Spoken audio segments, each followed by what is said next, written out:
Yo, it's your boy Ryan, Northwest Sports Fanatics, back at you with a new video. Today is Thursday, January 8th, 2026, with your boy Ryan and the Northwest Sports Fanatics. Make sure you guys subscribe to the channel. Smash that like button either now or on your way out. Donate to your boy if you can. Cash App $OrionNWSF or the YouTube Super Chat right here. We got the number 10 Miami Hurricanes versus the number 6 Ole Miss Rebels in the college football playoff semifinal game, the Fiesta Bowl. Winner goes to the Natty to face the winner tomorrow between the Oregon Ducks and the Indiana Hoosiers. Can't wait to be able to see how this one plays out. Obviously, the beginning festivities are starting right now, so let's cue up the music, take a look at the thumb, and let's get settled in for some college football here today. Happy 2026, everyone.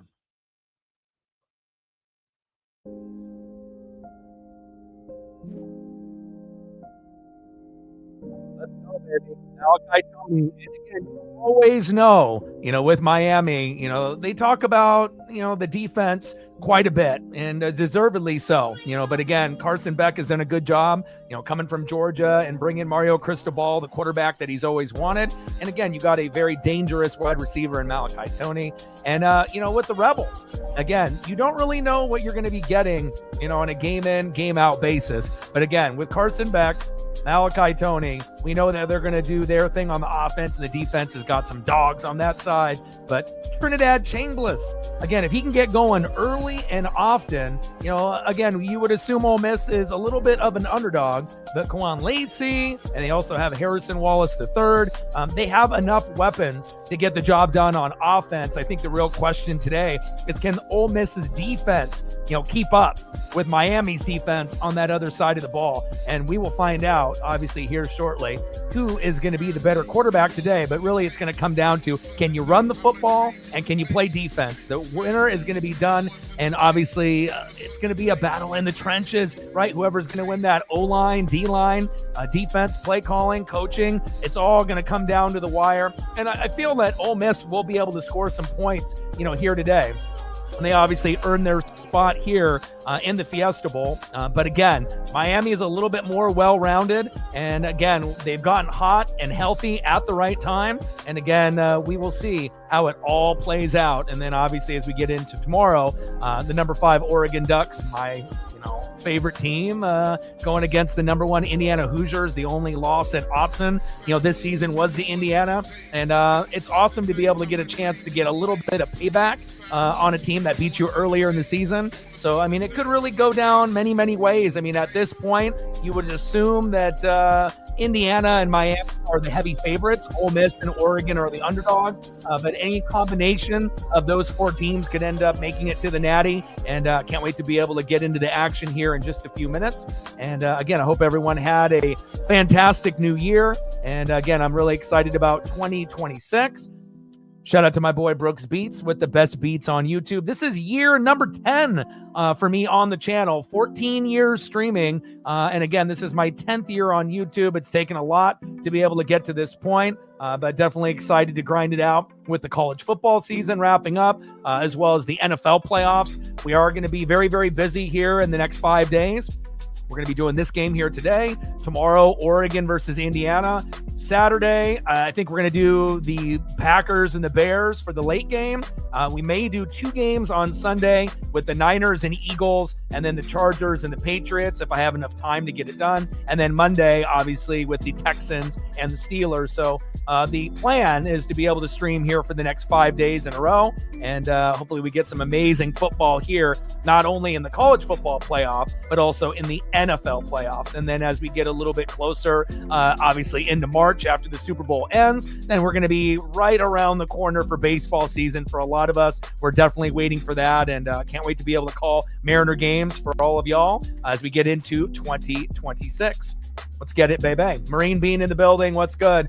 Michael in the building. What's good? He said, hotty toddy. Hey, you never know. Again, I feel like Ole Miss is going to be able to score some points, but the defense has me a little worried. But again, not to say that they can't play defense on that side of the ball, but definitely Not as good as Miami up front with their front seven, so we'll have to kind of wait and see on how the game progresses. But if Ole Miss is able to strike early and often and get a few stops on Carson Beck, anything is possible. The Ole Miss Rebels, are 13-1, so they didn't get here by accident. They earned it, and the Miami Hurricanes got hot at the right time, 12-2, and then obviously as we get into the Oregon Ducks, obviously, and the Indiana Hoosiers tomorrow, Oregon's only loss was to Indiana. Indiana's the best team in the land, the number 1 seed, undefeated still, the only team undefeated that's left. And again, we're going to have a hard test tomorrow, and I can't wait for the challenge. Calvin in the building, what's good? Showtime in the building, what's good? Let's go, baby.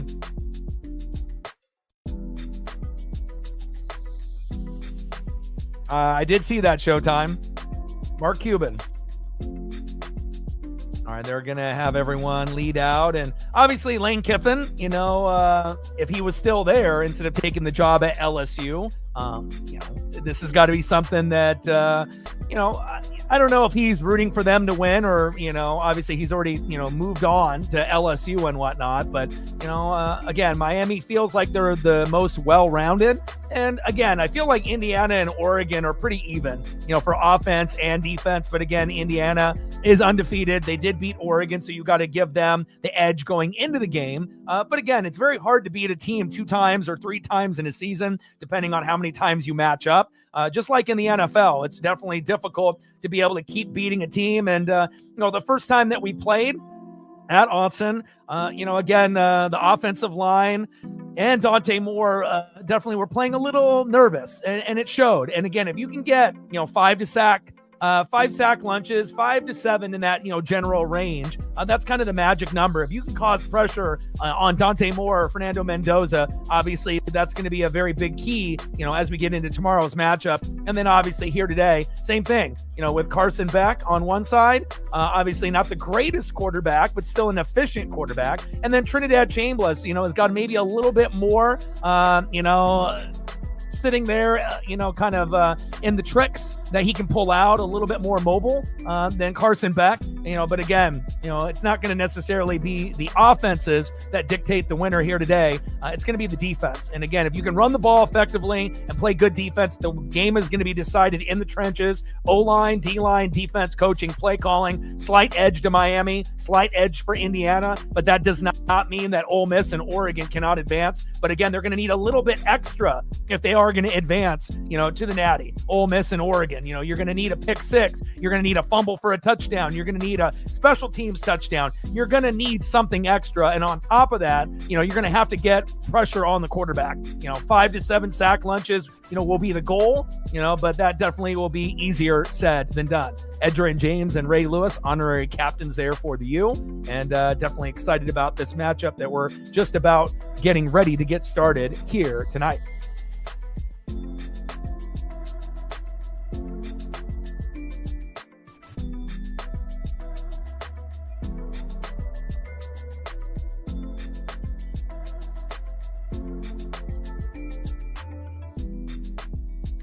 Eli Manning and Patrick Willis on the other side as well. The stars are out here, and we will find out between Carson Beck, Malachi Toney, or will it be Trinidad Chambliss, Kawan Lacy, and Harrison Wallace the third celebrating at the end? We will find out.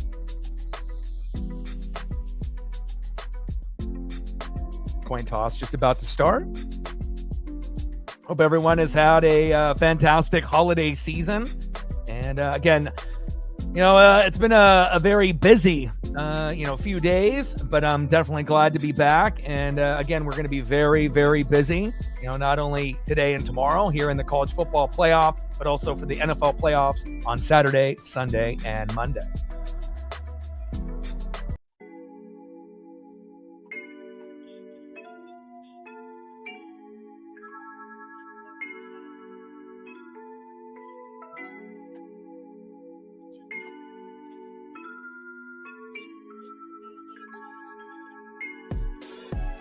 I think, for ratings, though, I know a lot of y'all are going to be rooting for Ole Miss and whatnot, but for ratings, overall, for people that are on the fence, Miami winning the game obviously they're going to have to earn it, but they would definitely bring more ratings than Ole Miss, in my opinion. So, if it ends up being Miami and Indiana, that probably is the most likely, outcome. And then maybe Miami, Oregon. But again, if Trinidad Chambliss can get going early and often, and they can run the football effectively and get a little bit of help by their defense, anything can happen.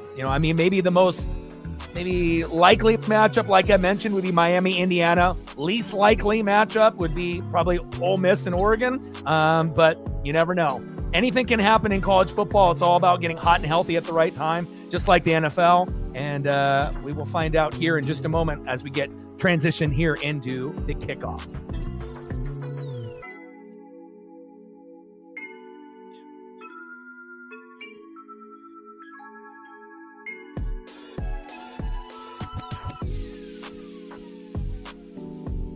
Like, sub, donate, comment, share. If you haven't smashed that like button yet, please do. Help us get to 100 likes, 100 on that dono train. And 5 to 15 subs. Let's get it, baby. Charlie Weiss Jr. calling the plays there for Ole Miss. And can't wait to be able to see what this offense looks like against Mario Cristobal's very dominant defense as of late. Yeah, I saw that. To avoid the arbitration is great. Also on Mariners socials, Julio going back, to his roots, back to his hometown, and being able to invest some money, to be able to, have a bigger ballpark, for kids, to be able to pursue their dreams, and also giving some gifts away during the holiday season. Very cool to be able to see guys, kind of come together, not only him, but Juan Soto and a few others, to be able to do something for a good cause. There's a lot of craziness that's going on, obviously, in the world, but anytime you can see a professional athlete genuinely giving back, instead of just doing it for, the media, doing it for likes on Instagram, actually doing it for kindness, is always a fantastic thing to see. And again, we're only, a month and a half away from getting kind of closer into the MLB season, and I definitely can't wait for that. And here we go. Miami kicks off.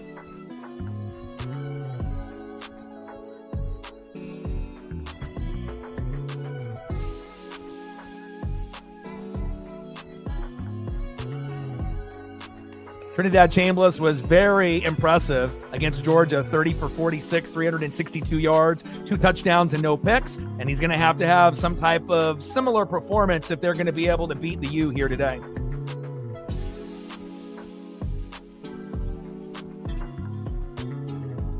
Carter Davis, 65-yard kick, ends up turning into a touchback. And we will see what Trinidad Chambliss can do here at a shotgun set here on 1st down and 10.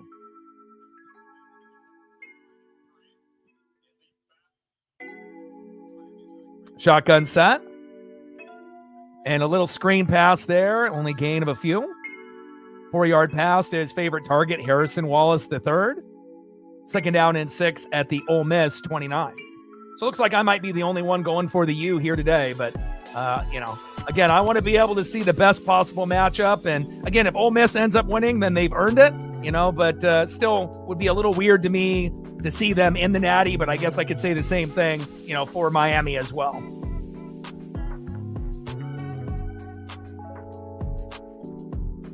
And a short gain there by Kawan Lacy, who's had a lot of touchdowns in the 2025 regular season. 2-yard run. 3rd down and 4 at the Ole Miss 31. And we got an injury down on the field. Mesidor ended up getting that tackle. And now the trainers are coming out, and hopefully Ahmad Moten Sr., 6'3", 325, they're out of Fort Lauderdale, will be okay.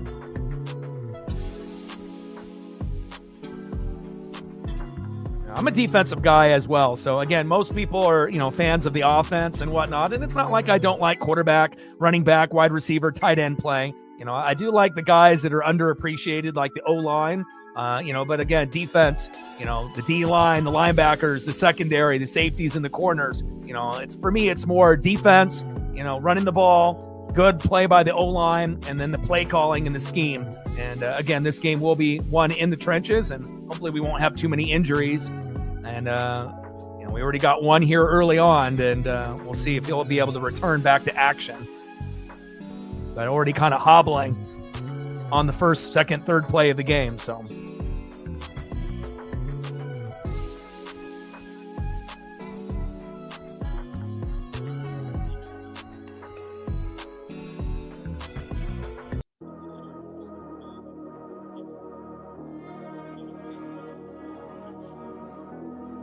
all right, 3rd down and 4.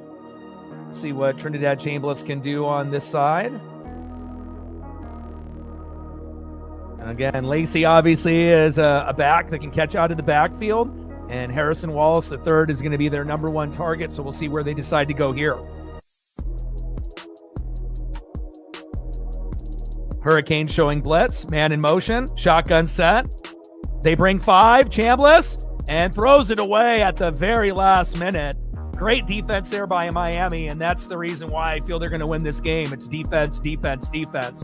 4th down and 4 at the Ole Miss 31, and this will turn into a punt for the Rebels. And again, they don't even need to bring, 6, 7 guys.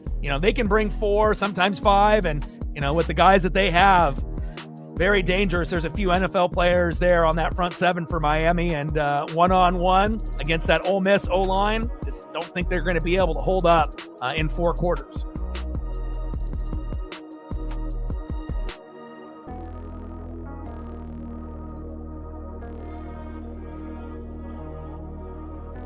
DX in the building. What's good? Getting us started. I appreciate that. It's going to be tough.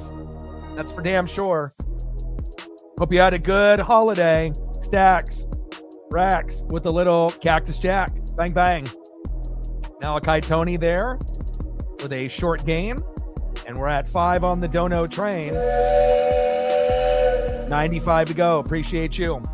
Yeah, Bane is insane. All right, we'll see what we can get here out of Carson Beck.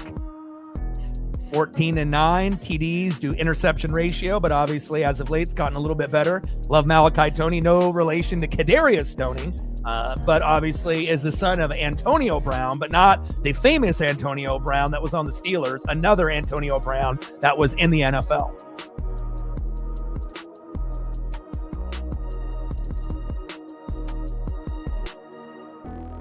Handoff up the middle on 1st down and 10.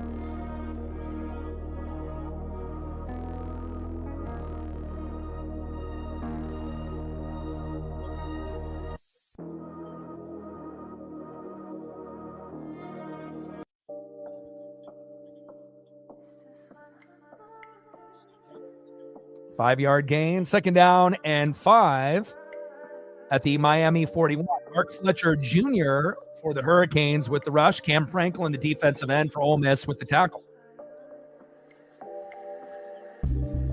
Shotgun set. Little screen pass. Nice stiff arm. 1st down, Hurricanes. Move the chains.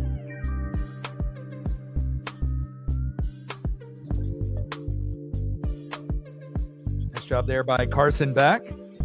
8-yard pass to Keelan Marion. 1st down and 10 at the Miami 49.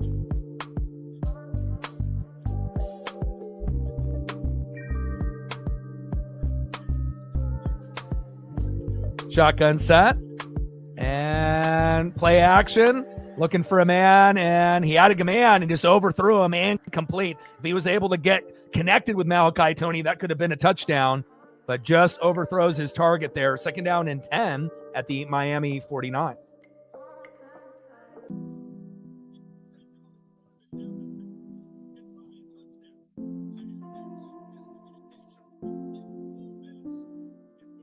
Zero here early in the college football playoff semifinal at the Verbo Fiesta Bowl between the 12-2 Miami Hurricanes, ranked 10th, versus the number 6 Ole Miss Rebels, 13-1. Delayed handoff up the middle, and Fletcher with a gain of a few.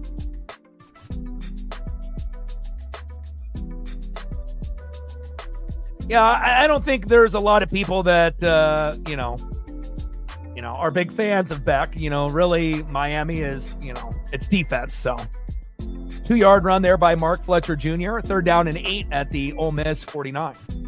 Beck is definitely, he's not really one of those guys that's as likable, compared to a lot of the others that are out there.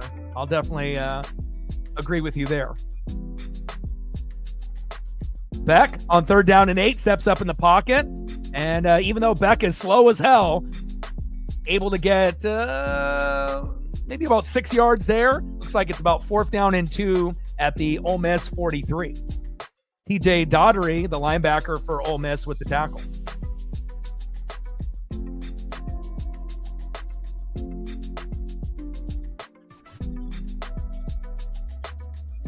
Fourth down conversions in the last 4 games. They're 3 for 3. And obviously we know the Hurricanes can hand it off to Fletcher, or they can go to Malachi Toney. We'll see what they decide to do here, or they're just trying to draw him off sides. They may not even try to go for this. Let's see. Handoff up the middle. And there he is. First down, Miami. Move the chains. Big first down. Now 4 for 4 on 4th down. And again, Mario Cristobal, based on field position, I don't disagree with that call. I think that was the correct call. And again, nice job by Mark Fletcher Jr., a capable running back there for the Hurricanes. First down and 10 at the Ole Miss 40.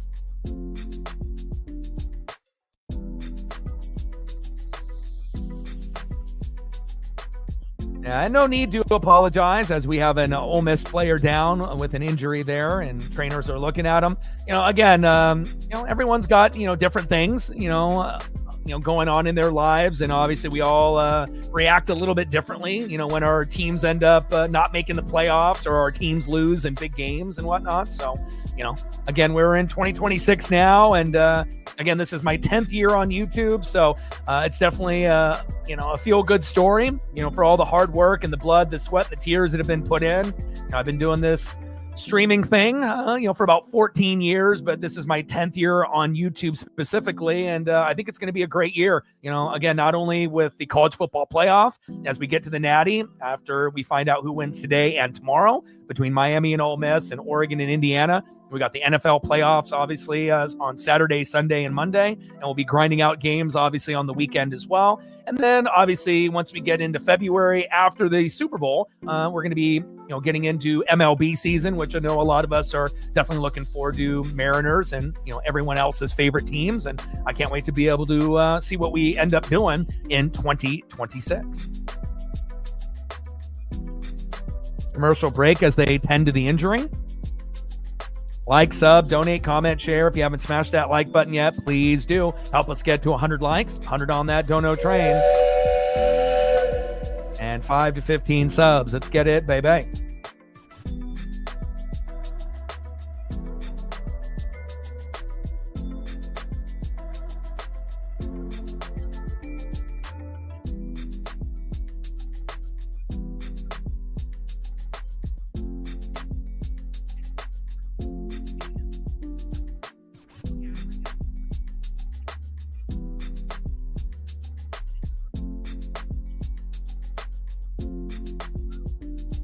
All right, we're at 14 likes, 36 to go to get to 50.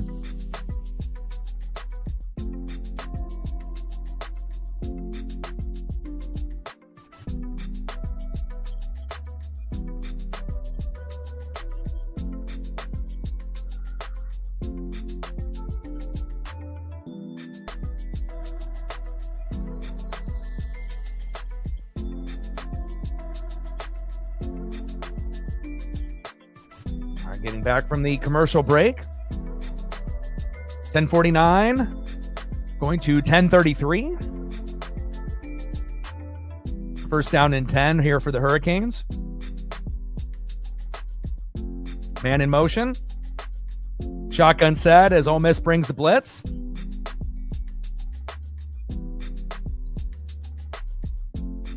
And a nice 5-yard run there by Jamar Brown. Second down and 5 at the Ole Miss 35.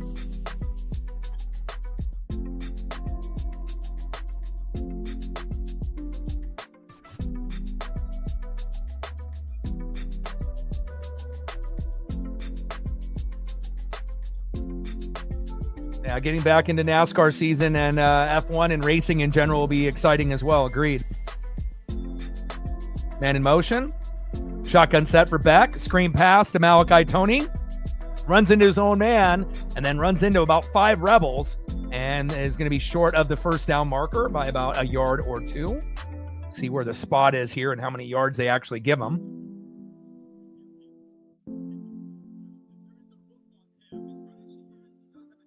Looks like they give him 4 yards on that particular play. From Carson Beck to Malachi Tony. 3rd down and 1 at the Ole Miss 31.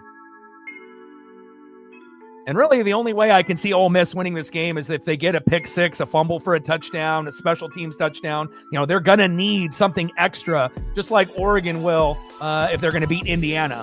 Just straight up, the teams are pretty evenly matched on at least one side of the ball, maybe on offense, but defense, Miami has a huge advantage. Play action by Beck on 3rd down and 1, little screen pass. And even though that wasn't really the original play design, enough for that first down. First down, Miami. Move the chains. I feel like Oregon and Indiana are more, evenly matched. I don't think really either team has a weakness, and we know how great Indiana has been. That's the only loss that Oregon has had this year. And again, we will see how it all plays out tomorrow. Again, with the Mariners, we didn't end up getting to, what we wanted, losing in the ALCS Game 7. And I'm just hoping at least one of my teams will be able to go a little bit further this season. Handoff up the middle.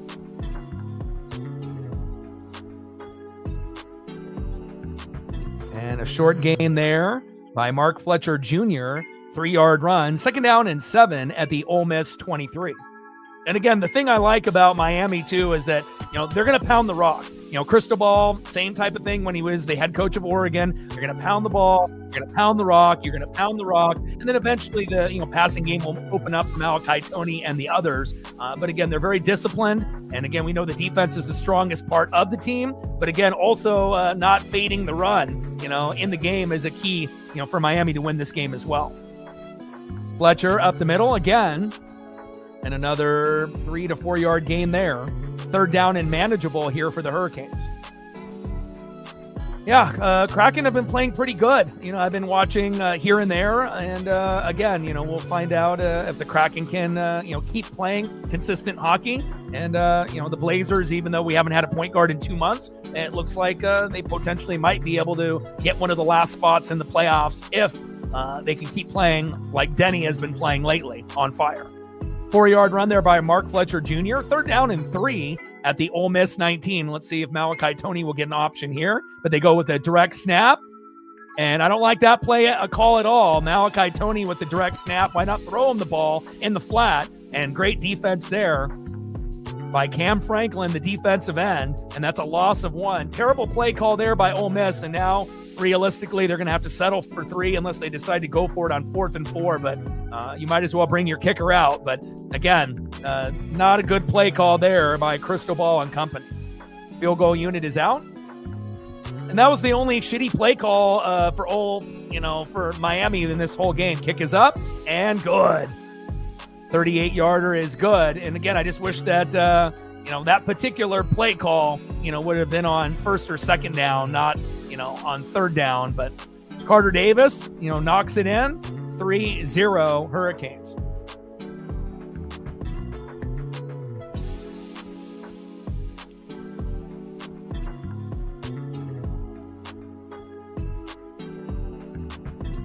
I get it if you're going to run like a screen pass or a reverse or some type of trick play, but for a guy that's a little bit smaller, I'm not really sure if you really want a wide receiver doing a direct snap. Normally you would want it to be like a running back or whatnot, but we'll see if they decide to clean up some of the play calling. But again, not the best play call on 3rd down and short, but again, they still end up marching the ball down the field pretty easily against Ole Miss.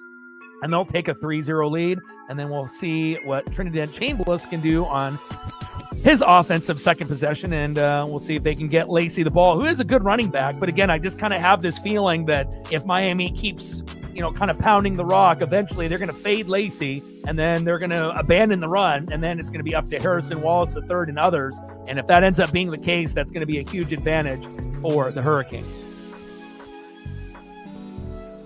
3-0 Miami. 6:22 left as we wait for the commercial break to come back. Like, sub, donate, comment, share. If you haven't smashed that like button yet, please do. Help us get to 100 likes, 100 on that dono train. And 5 to 15 subs. Let's get it, baby. We needed 29 subs to get to 23,400, and hopefully we can get a few here tonight.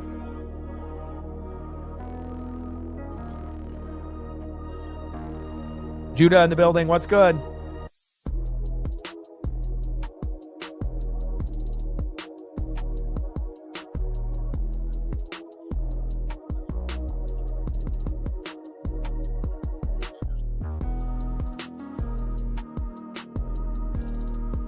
Shout out to my boy Brooks Beats with the best beats on YouTube.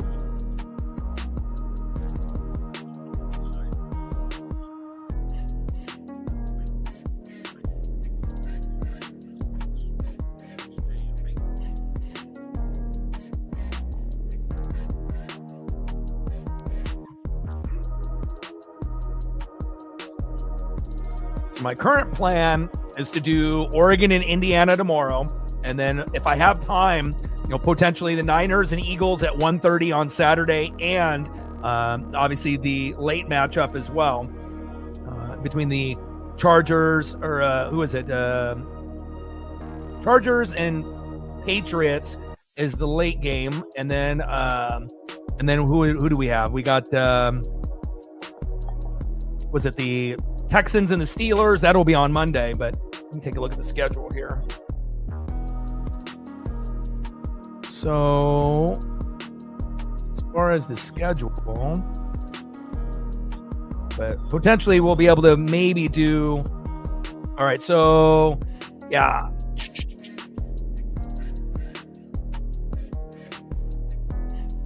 So Packers and Bears on Saturday, and then Niners and Eagles on Sunday with the Chargers and Patriots on Sunday, and then obviously the Texans and the Steelers on Monday. So it's going to be a very busy, few days, and I'm going to try to pump out, obviously a minimum of one game per day, but on, that Sunday, we might be able to do two, just depending on if I have enough time to do that Niner game with the Eagles on top of the Chargers and the Patriots.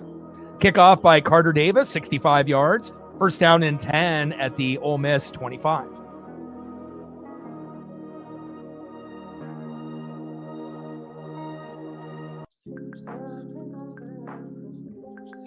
Another commercial break. As long as it's not as bad as WWE, we'll be just fine. 6:22 left in the first quarter, 3-0 Hurricanes.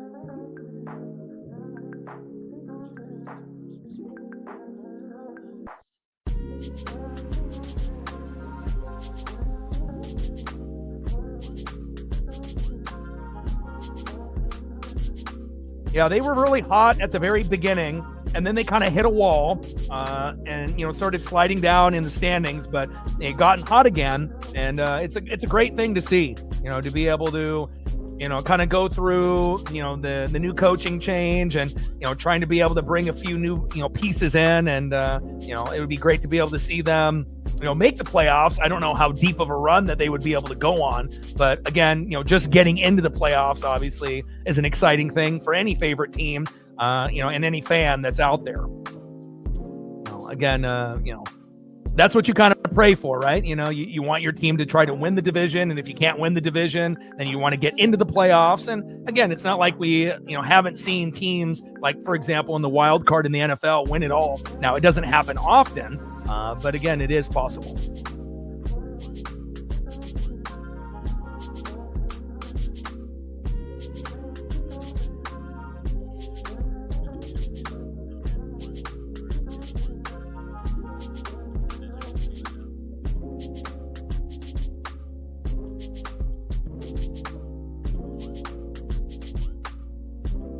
Hope everyone had a good holiday, a good Christmas, a good New Year.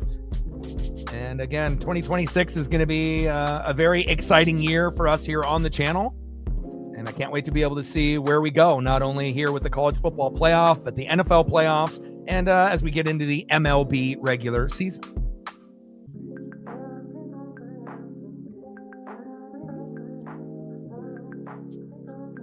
should be coming back from the action here momentarily.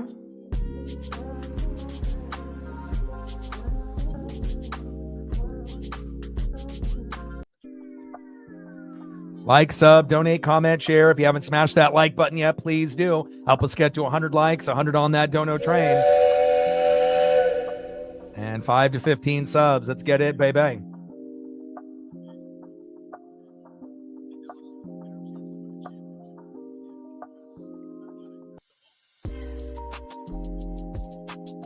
All right, Trinidad Chambliss, you're going to have to use your legs. And I feel like if Ole Miss is going to have any chance in this game, he's going to probably need 30 to 60 yards rushing, somewhere in that, range, probably closer to the 50 to 60 range, where he's going to need to run for a few first downs. Because, again, if he's just going to be able to stay in the pocket, good luck, with Bain and everyone else coming after you.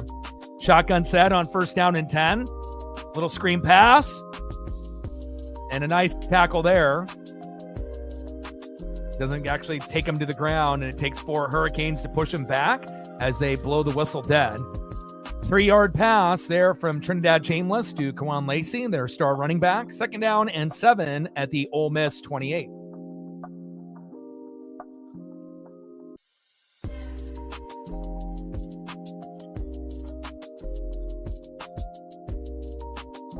Shotgun set on 2nd down and 7, and a keeper there by Chambliss. And again, not a whole lot there. And again, RPOs and being able to kind of, try to improvise, on the run, you're going to have to. There's just no way you're going to be able to run the same type of offense like you did against Georgia and thinking that you're going to come out with the victory, especially when you got teams that got a great front 7 like that. No gain there by Trinidad Chambliss going to the sideline, 3rd down and 6, and let's see if Miami brings the blitz. Shotgun set, blitz comes, and almost picked off and complete. And I just, again, if they're going to keep doing, this type of scheme, it's going to be a long night for Ole Miss.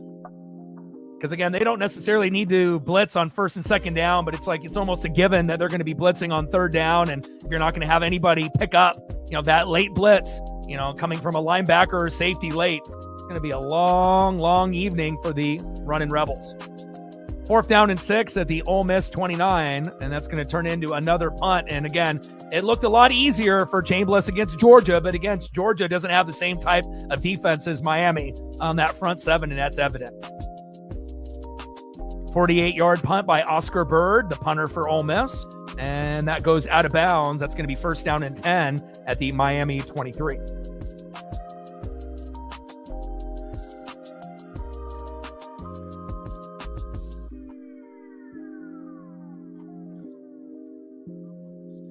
I just don't see any kind of way that Ole Miss wins this game, unless, they're able to, move the football on 3rd down and they're able to come up with some big plays on defense, like a pick 6, a fumble for a touchdown. And I don't even know if that's going to be possible.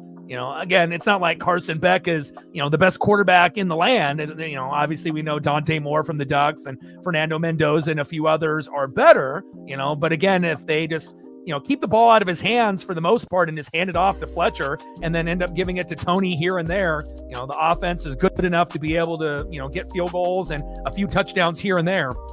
But I don't know if they have a game plan for Ole Miss and Chambliss to be able to get, into the end zone. It's been pretty shaky here in the first quarter. And again, Ole Miss's defense nowhere near on the same level as Miami's as of late. And again, we will see if Miami ends up putting up another field goal or if they can get in the end zone for a touchdown on this next drive.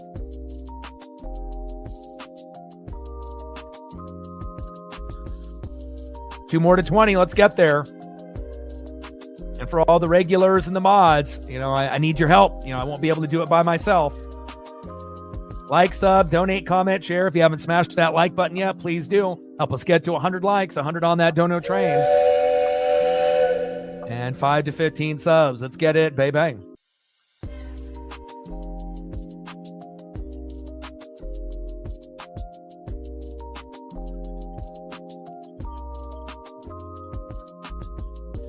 Love me some Peyton Pritchard. I'm always following, the players, that end up leaving Oregon and then ending up doing some damage on their, next team and whatnot. And, a special player, just like Sabrina Ionescu was a special player for Oregon, just kind of a shame, with COVID and everything that happened at that point, because, it's very possible that the ladies, for Oregon would have ended up being champions that particular year. But, things got canceled based on, COVID and whatnot. So, we'll never really truly know, but it kind of felt like, if there was ever a year, for a championship to come to Oregon, that was, definitely one of those opportunities that was missed. But we'll see if Oregon can end up, getting payback on Indiana tomorrow. And if they're able to win that game, I think it will be tough, but again, if it ends up being Miami and Oregon, I like our chances. And I know if Indiana ends up, making it over Oregon and they have to play Miami, they like their chances as well. But, could end up being any one of those, teams that ends up being champion here. I really think I don't want to say Ole Miss is a weak link out of the 4 teams that are left. They earned their spot here today, but they definitely look like the 4th best team out of the 4, here so far. Daniel in the building, what's good? All right, let's see what Carson Beck can do here after that Oscar Bird 48-yard punt.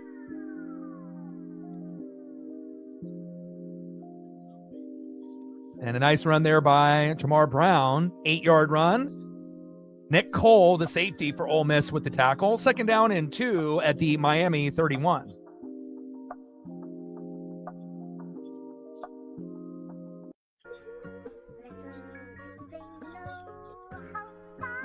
Shout out to my boy Brooks Beats with the best beats on YouTube.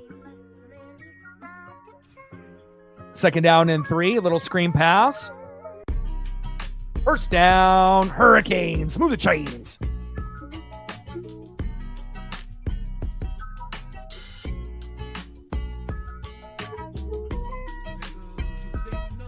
Carson Beck to Alex Bowman. 1st down and 10 at the Miami 37. Well, obviously with the SEC, and Alabama and Georgia were at top, and, they were, able to not have the NIL and all these other things that, are kind of making, the rest of college football a little bit more even. And now they're not the same, but obviously not having Nick Saban, that's a big part of it too. Ooh, Tony with a big catch there. And a flag comes out. We'll find out if that's targeting or not. And we'll see if the targeting call is upheld here. But a nice 14-yard pass by Carson Beck to Malachi Tony. Cole ended up getting the worst end of it, and he's still on the ground now. Hopefully he's okay. Targeting. Tony ended up going into the tent already, so hopefully Tony and Cole will be okay, because those are 2 intricate pieces for each team to be able to have success here tonight. Yeah, I mean, I think Indiana and Oregon, I think it's a very even matchup. I feel with this one, it's a little bit, especially with Miami's defense, it's a little bit more of an edge there. Ole Miss definitely feels like the biggest underdog out of the 4 teams that are left. And, we only lost by 10 the first time, and again, our O-line and Dante Moore really didn't play very well the first time around. And I feel that we'll play better. I think the only thing that's kind of, a little disappointing is with all of these guys that are opting out and transferring. It's like, why are people transferring? Like, they should make certain rules, that the season has to end before they end up transferring to like another team. It doesn't really make any sense for, people to be transferring out, especially when they still have a chance to win a championship. But it shows you, how it is about money, and again, there's not a whole lot of loyalty from the coaches or the players anymore. And the officials are looking at the targeting penalty there on Malachi Tony. Hopefully Cole is okay as well. No targeting call, which I think is the correct call.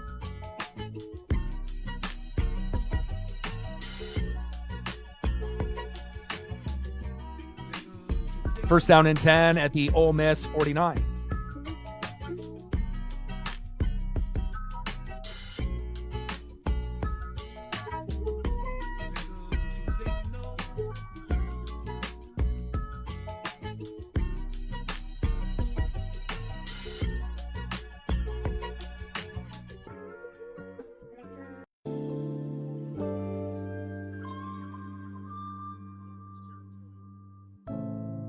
All right, let's see what Carson Beck can do here.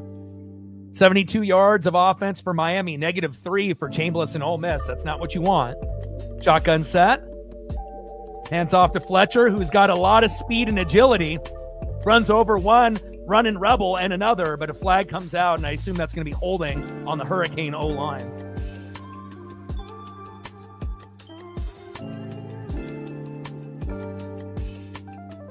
And that Jamar Brown run ends up coming back.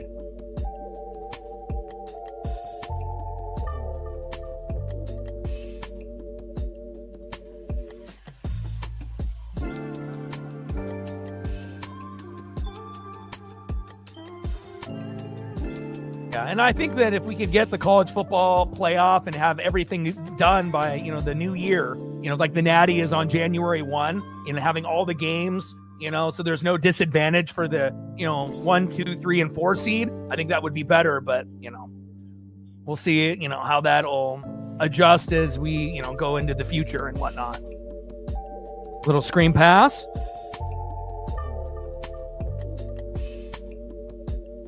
And a 3-yard pass there from Beck to Trader. 2nd down and 13 at the Miami 48.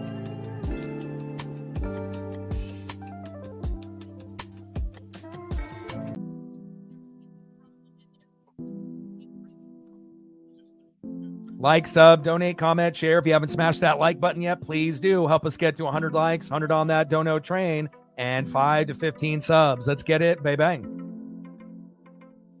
Shout out to my boy Brooks Beats with the best beats on YouTube. 2nd down and 13. Shotgun set there for Beck. Steps up in the pocket. Pump fake. Ends up throwing a backwards pass to Fletcher, and Fletcher trips over himself. Tries to get as much positive yards there on that broken play. 3rd down and long here for the Hurricanes.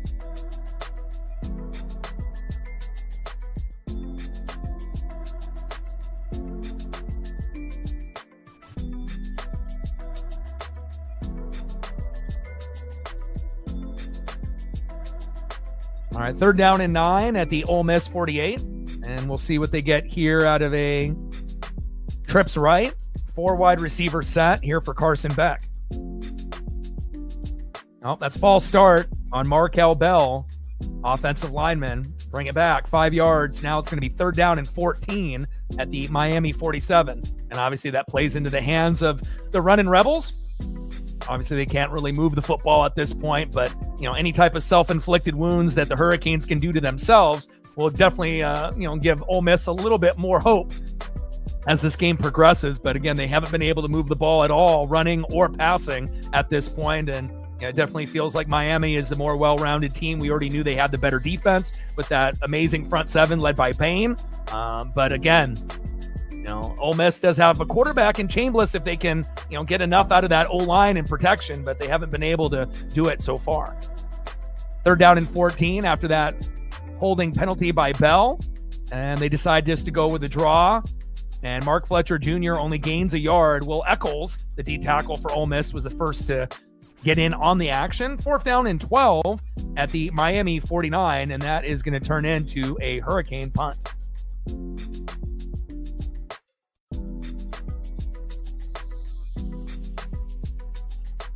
And again, not the prettiest drive here with some self-inflicted wounds by the Hurricanes. And again, Ole Miss is going to definitely need to be able to change the strategy at halftime, because obviously what they thought they were going to do against Miami, like they maybe thought they, were going to do a similar game plan to Georgia, but those two teams are not built the same way. Dylan Joyce with the punt, and that goes back into the end zone with the touchback. 1st down and 10 at the Ole Miss 20.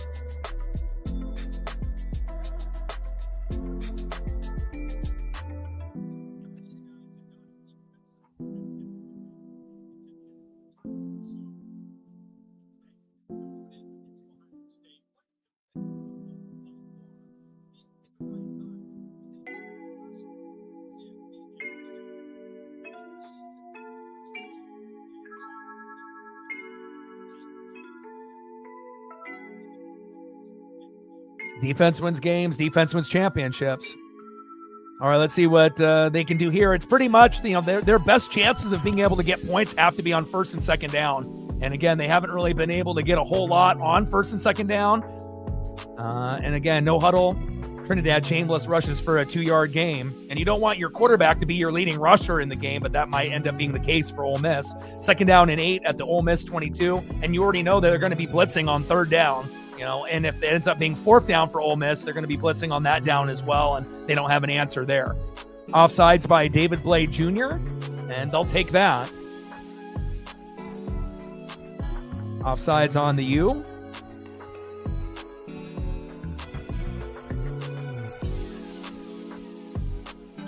And that's going to turn into second down and 3 at the Ole Miss 27. And that is going to be the end of the first quarter, 3-0 Hurricanes.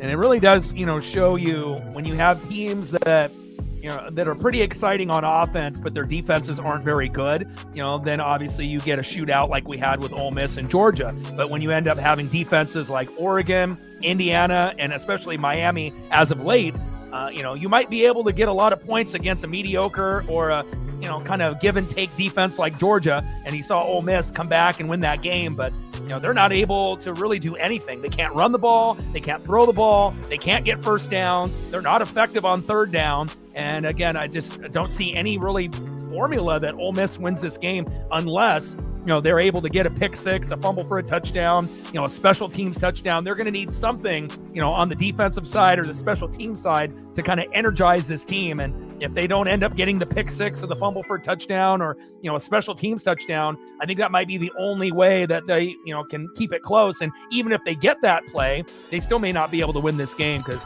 again, they don't really have an answer, for the running game at the moment. And obviously they don't have an answer for the front seven of Miami's defense led by Payne.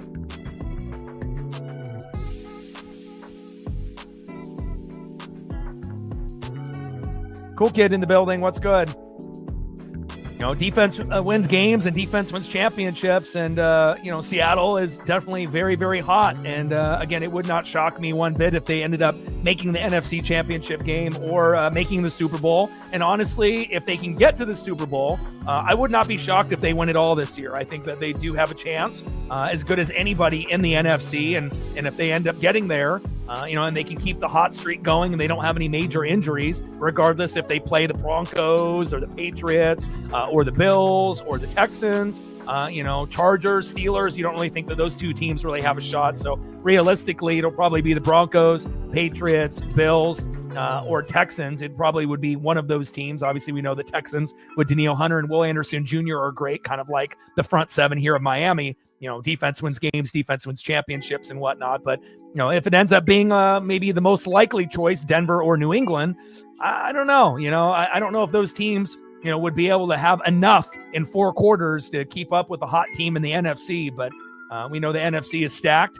And we'll find out, as we get into the playoffs on the weekend on Saturday and Sunday. Tomorrow we'll be doing number 5 Oregon versus number 1 Indiana. And then on Saturday, we'll end up doing the Bears hosting the Packers. Potentially could be a snow game. And so I'm definitely excited about that. And then after that particular matchup, then obviously as we get into Sunday, I may end up doing the Niners and the Eagles, and then also the Chargers and the Patriots. And then we obviously have the Texans and the Steelers on Monday night. So we'll kind of have to wait and see. I won't be able to do 2 on every, particular day, but, we'll see what we can do. Yeah, it was disappointing, that, we ended up beating the Panthers, but then when it ended up having to, rely on the Falcons and the Saints had to beat Atlanta, I knew that wasn't going to happen. And here we go up the middle. That's what they need. Lacy breaking away. Touchdown, Ole Miss. Kawan Lacy with the big tutty. And, wow, again, we did not see that coming. 73-yard touchdown run right up the middle. Blown coverage there by the Hurricanes. And again, that was not expected. But again, Lacy is a guy, that can end up getting into the end zone. Great blocking up front by the running Rebels. And again, that definitely shocked not only myself, but everyone that was watching this game. Yeah, the Rams have kind of cooled off, though. Extra point is up and good. They were the top team, when they had Devontae Adams. But without Devontae Adams, they're not the same team anymore, And again, they do have a shot, to be able to make a deep run, obviously with Stafford more than likely being the MVP, But again, if you're looking at the teams that are hot and healthy and playing the best ball, hard to deny the fact that Seattle kind of looks like one of the favorites, not just because they're the number one seed, but, just based on how they've been playing lately. And again, if you have a great defense, defense wins games, defense wins championships. And what a fantastic run there by Kwan Lacy up the middle. And again, Chambliss hasn't really been able to do a whole lot, but, give that lobster dinner with some steak to that Ole Miss O-line, opening up that big hole there for Lacy. 73-yard run, and that's exactly what we want in this game, some unexpected magic. And we got it right there. 7-3, running Rebels. Jolly with a $5, appreciate you. Stacks. Rax with a little cactus jack. Bang, bang. Congratulations on getting that last spot. Now you're hosting, obviously on Saturday versus the Rams. And I appreciate you. Yeah, but again, it wouldn't, I don't want to see, a team that hasn't played good football in 2 months in the playoffs. So, it's like, started off good in the first, month and a half and then was terrible in the last 2 months. So,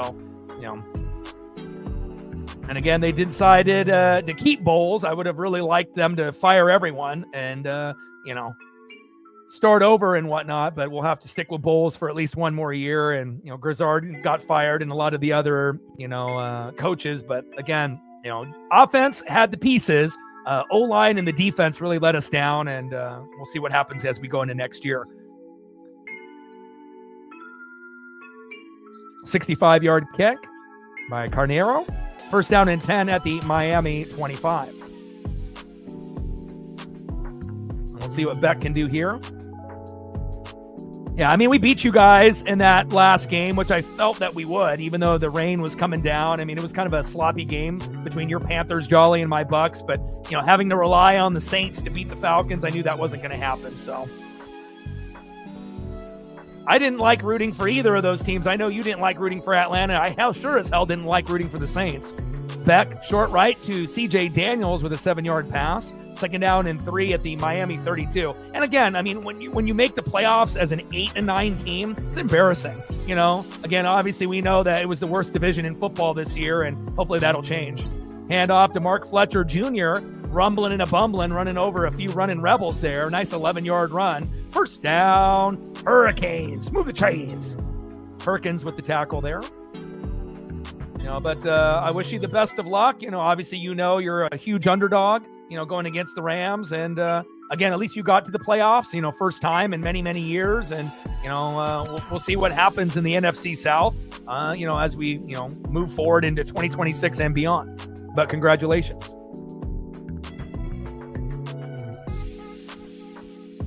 Yeah, offense is great, as of late. But really, the key is the defense.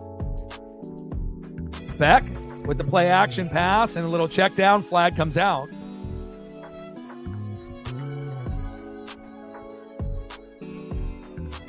And obviously, winning the NFC West in the number one spot by going into San Fran and winning that game, in convincing fashion, that was kind of the exclamation point. But again, things can change. You remember how Sam Darnold played with the Vikings. You go 14-3 and then you go to the playoffs and got smashed. So, and I don't assume that the same thing is going to happen with Seattle with Sam, but again, every once in a while, and it's not often. Obviously, they only had 3 losses this year, to the Niners, to the Buccaneers, and to the Rams. So, but every once in a while, there is kind of that bad, game for Darnold where he throws 2, 3, 4 picks. But We'll see if that ends up happening in the playoffs this year. Not likely, but, you never know. Incomplete there by Carson Beck. Second down and 10 at the Miami 47. 7-3 Ole Miss. And the intended receiver was Malachi Toney.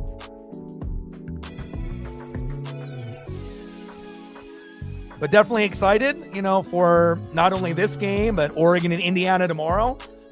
Definitely a little nervous, but again, having a chance to get payback on a team that beat you for your only loss in the regular season at Autzen, I'm looking forward to the challenge, and definitely looking forward to all the playoff games in the NFL this weekend and on Monday. Nice pass there by Carson Beck. First down, Hurricanes. Move the chains.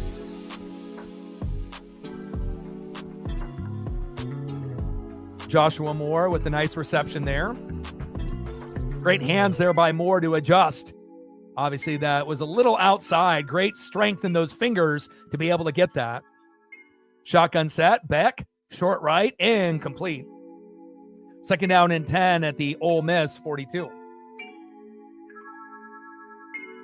No, that's not going to happen. Come on, DX, you know that. There are going to be some games that, you have to assume there's going to be a few blowouts. There's going to be maybe a few upsets, but they're definitely not going to be the best, games. You might see, a team play one of their best games of the year, but not every game is going to be like that, unfortunately. Megan with a 20. Appreciate you. Shotgun set, Beck. Rushing towards that right side with a 3-yard gain. TJ Daughtery, the linebacker there for Ole Miss, says sit down. Third down and 7 at the Ole Miss 39. Appreciate you. Number 1 seed, and honestly, they look like the best team in the NFL right now. Stacks. Rax with a little Cactus Jack. Bang, bang. Appreciate you. $20 holla on the dono train. And again, the offensive line is improved. The defense is improved. And again, they're finding the magic that they needed, even though it may be a year or two early. Again, it definitely feels like this may be the beginning of a few years of dominance by the Hawks, and I'm here for it. Nice pass. Woo, big hit. Carson Beck. Elijah Lofton with the catch, and he doesn't drop it. That tight end with some strong hands there. And look at the pop by Williams here after he ends up getting the catch. Big pop. Lucky that ball didn't come out. First down, Miami. Move the chains. Nice. I like the new high-tech Lego block that they just came out on socials that can, you can pretty much clip it on, different items, and then it's kind of got a mind of its own to be able to, with the sound effects and whatnot, with different pieces. Very cool with the technology that, Lego's coming out. I imagine that piece is going to be pretty expensive, especially if it ends up included in certain sets. But at some point, I might have to pick one up. And first time out there by the Hurricanes.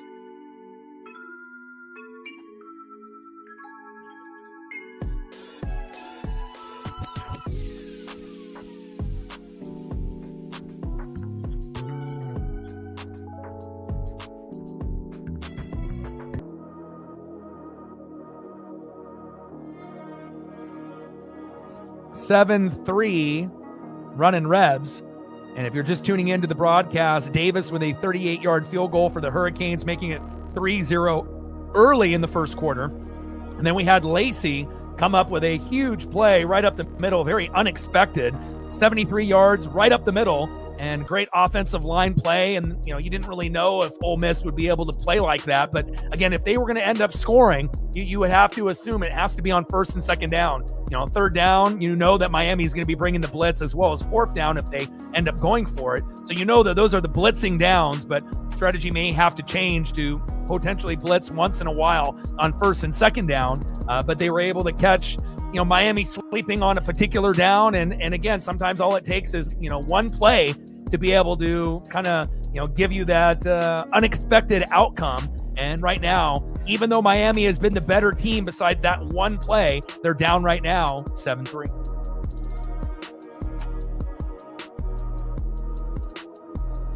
Like, sub, donate, comment, share. If you haven't smashed that like button yet, please do. Help us get to 100 likes, 100 on that dono train, and 5 to 15 subs. Let's get it, baby. Happy holidays. Happy New Year. Again, it's been an amazing 2026. And again, this is my 10th year, 14 years streaming, and this is my 10th year on YouTube, many, many years to come. And I imagine this is going to be a very, very good one, not only for college football, the NFL, and as well as MLB and beyond. Hybrid in the building. What's good?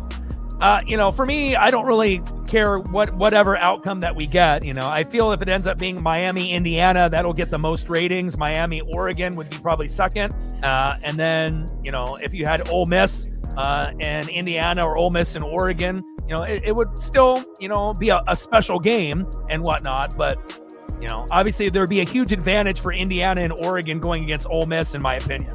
If it ends up being Ole Miss beating Miami, they're not winning the championship against Indiana or Oregon, in my opinion. So, but you never know. Like I said, just like that Lacy big run, that was unexpected, right? And again, big plays like that need to happen for Ole Miss to be able to even out the defense, and they're going to need to get a big play at some point, pick six, fumble for a touchdown. You would assume to be able to give them the edge over the Hurricanes. Handoff up the middle on 1st down and 10, minimal gain.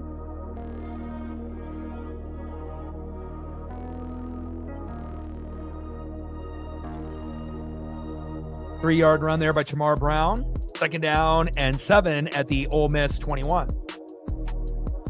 We're at 30 on the dono train, 70 to go.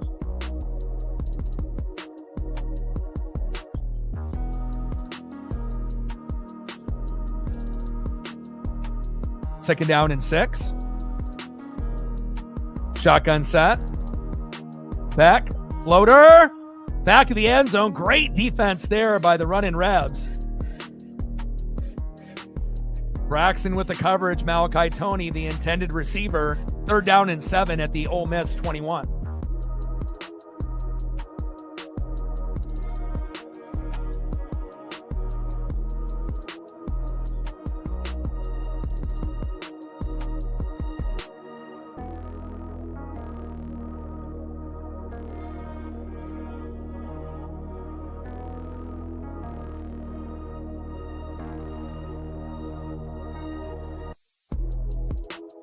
Third down and 6, shotgun set, back, plenty of time, little check down.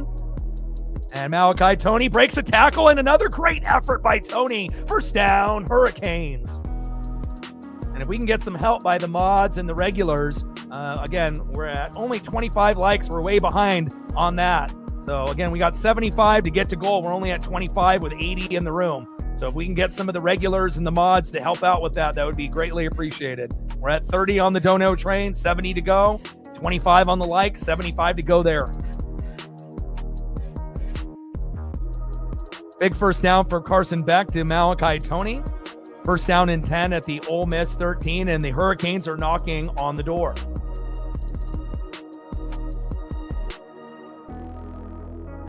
Handoff to Fletcher up the middle.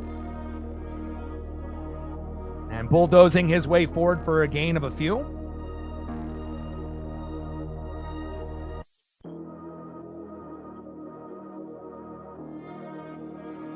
Like, sub, donate, comment, share. If you haven't smashed that like button yet, please do. Help us get to 100 likes, 100 on that dono train, and 5 to 15 subs. Let's get it, baby.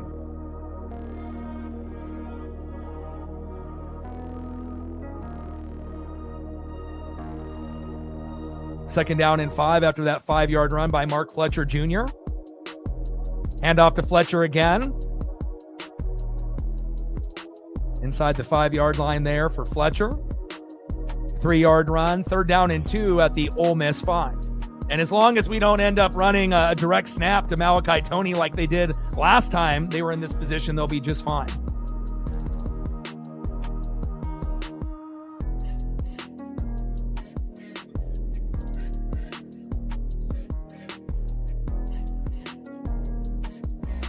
And again, we only had really one bad play call early in the game that forced the field goal when they went for it on 3rd down and 2 with a direct snap. but they decide to go with a shotgun set. Fletcher up the middle. I like that play call. There we go. First down, Hurricanes. Move the chains. And if you run the ball with Fletcher again, or any of the other running backs that are in that running back room, you should be able to get in the end zone, or even going with a QB sneak with Beck. There's no real need to throw the football here on the 2-yard line. So it should be 10-7 here momentarily, Hurricanes.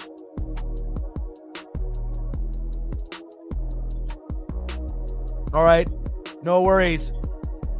And then once we get into halftime and whatnot, I can throw up some photos for the people that have supported on the Dono train. DX, Jolly, and Megan will be able to take care of that at that time here in about 8 minutes. Handoff up the middle. Oh, and Fletcher slips. Or was that Chamar Brown? That was Chamar Brown slipping. Loss of 2. Second and goal at the Ole Miss 4.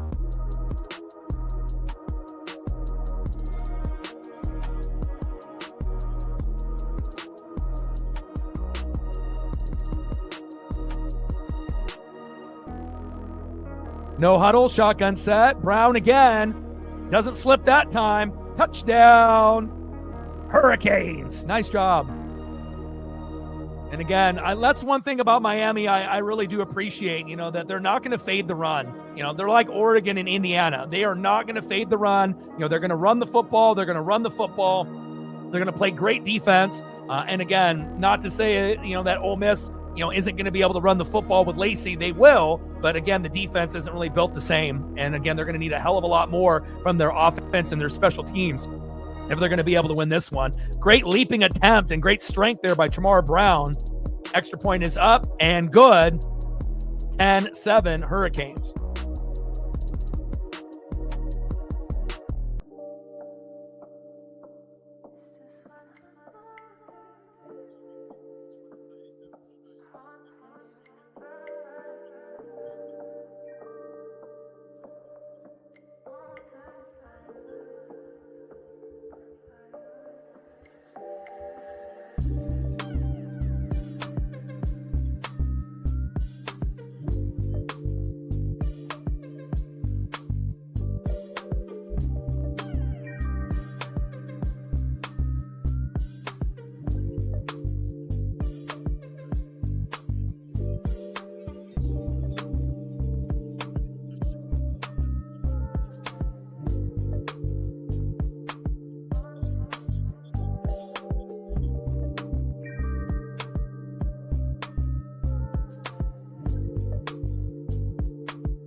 .709 left before halftime. 10-7 Hurricanes.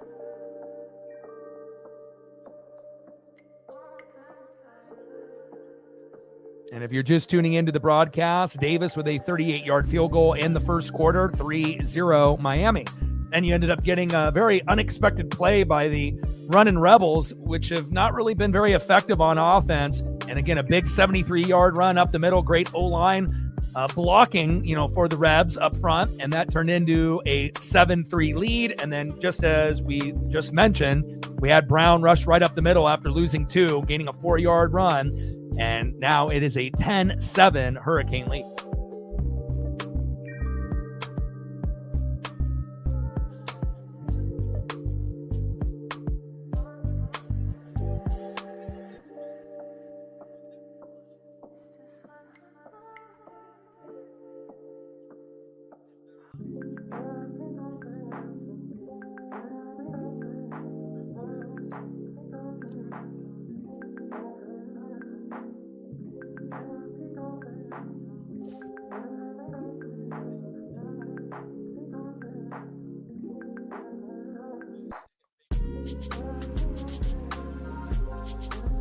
.7 Hurricanes, 7:09 left in the second quarter. Like, sub, donate, comment, share. If you haven't smashed that like button yet, please do. Help us get to 100 likes, 100 on that Dono train, and 5 to 15 subs. Let's get it, baby.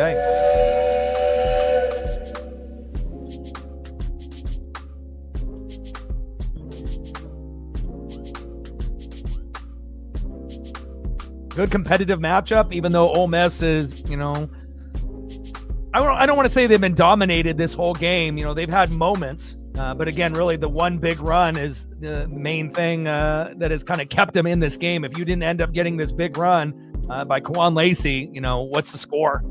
At this point, 10-0. And so at least now, if you're a running Rebel fan, you have hope. But again, they're going to need, some help from their defense. But, with that being said, it's not like Miami's ahead right now, 21-7. So they're definitely still in the matchup. They haven't really been able to figure out the right, play calling style for Chambliss at this moment. But if they can make the right adjustments in the second half, and they can get him going with some RPOs or, him using his legs, they may be able to, do a little bit of magic. But really, it's going to be one in the trenches, and the defense and special teams needs to step up. Carter Davis kicks off 65 yards, and that's going to be a touchback here for Ole Miss.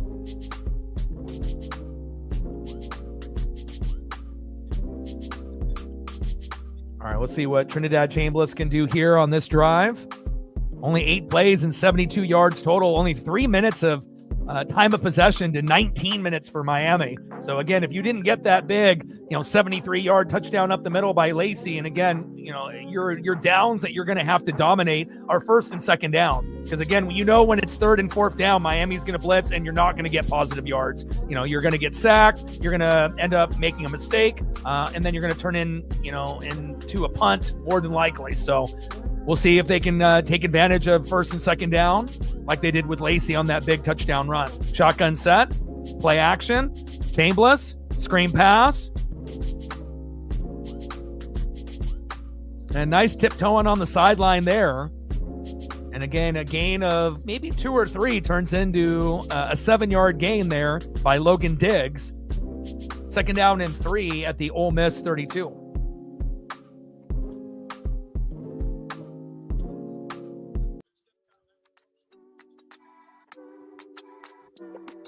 Shotgun set on second down and 3.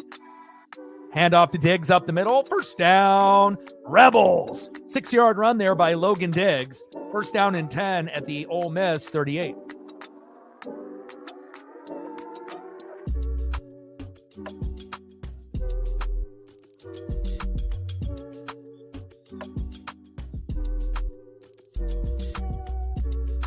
Shotgun set.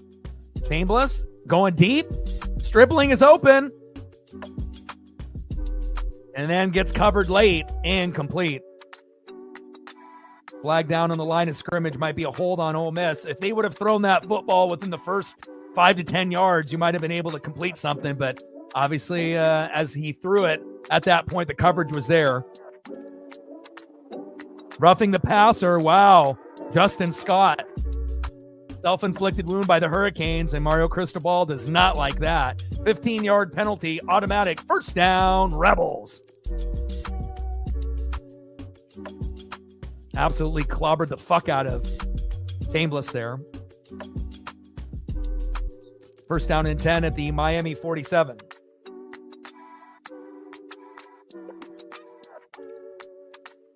First down and 10. Shotgun set. 4 wide receiver set for Chambliss. Play action. Goes deep. Nice throw. First down, Rebels.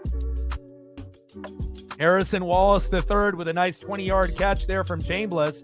First down, Rebels. Chambliss to Wallace III. Move the chains.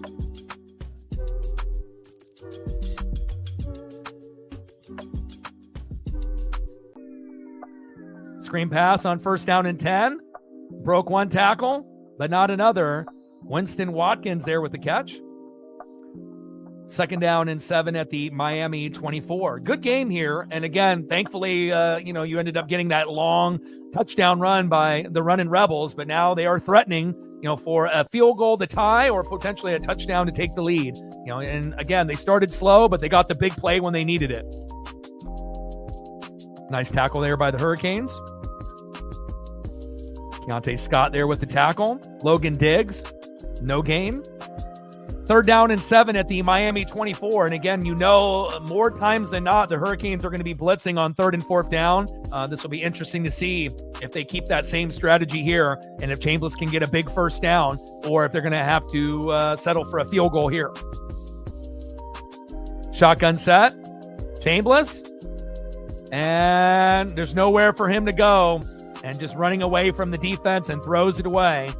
Good defense there by the Hurricanes, which we know they're going to do on 3rd and 4th down. And that's going to be 4th down and 7 at the Miami 24. A field goal unit is coming out to potentially tie the game.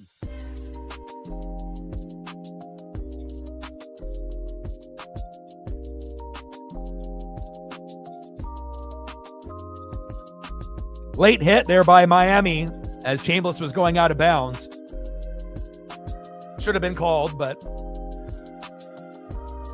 unnecessary, play there, but they didn't get penalized. Kick is up by Carniero, and it is good. 10-10, Miami and Ole Miss, and hopefully we have a very back-and-forth game against Oregon and Indiana tomorrow, which I believe we will.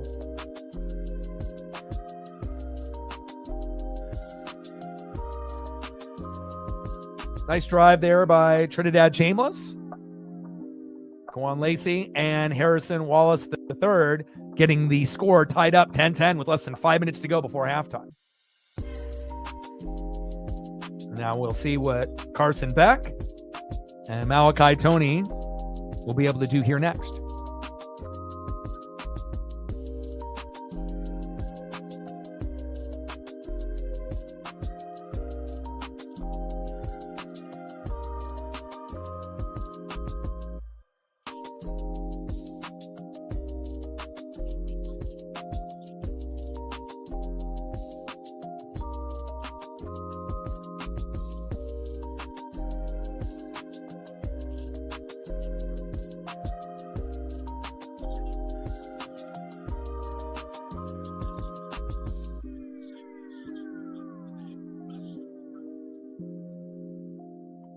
Like, sub, donate, comment, share. If you haven't smashed that like button yet, please do. Help us get to 100 likes, 100 on that dono train.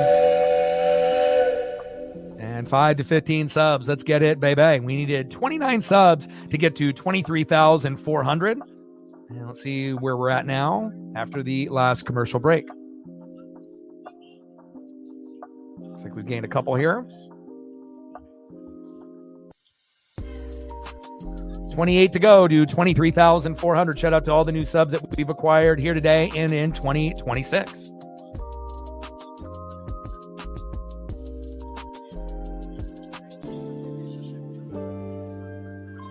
Shout out to my boy Brooks Beats with the best beats on YouTube.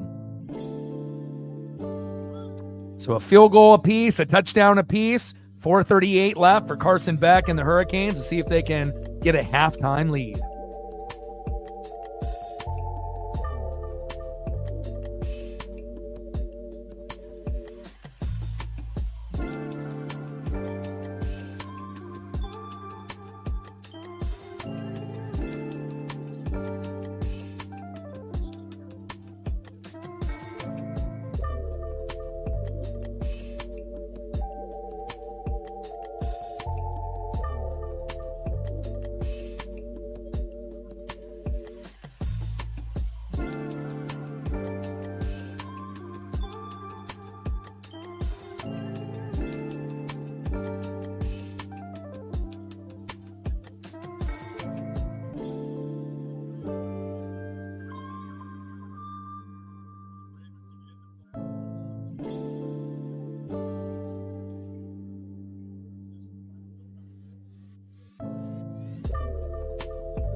Ole Miss about to kick off here. It's been a good one so far. Ole Miss is a little lucky, with that big, long 73-yard touchdown run by Lacy. But, with that being said, again, sometimes luck is a part of college football. And, to be able to get that one play for a 73-yard touchdown run against a really good front seven was shocking. But again, sometimes you have to expect the unexpected, especially when you get to the Final Four, regardless if we're talking about the, March Madness, college basketball tourney, or if we're talking about the Final Four in college football, or even the Final Four in the NFC championship game or the AFC championship game in the NFL. And as we know, sometimes the, AFC and NFC championship games sometimes are even better than the Super Bowl. So But again, time of possession, almost 20 minutes for the Hurricanes, only 5 minutes and 33 seconds for Ole Miss. And so for them to have the ball for 5 minutes and to be tied up 10-10, I would say that's a win for Ole Miss. And off to Mark Fletcher Jr. and Daugherty with a nice tackle there by the running Rebels. 2nd down and 9 at the Miami 26.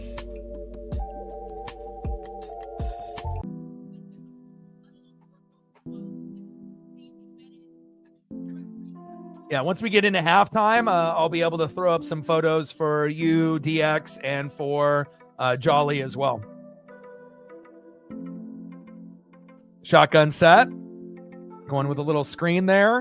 Good tackle by the running Rebels. Keelan Marion with the catch. 4-yard throw from Beck to Marion. 3rd down and 5 at the Miami 30. And you kind of are starting to feel like the Rebels are finally getting settled in on defense. They were a little shaky in the first quarter, but much better with tackling here in the second quarter. 0 for 3 on 3rd down for the running Rebels. 4 for 7 for the Hurricanes.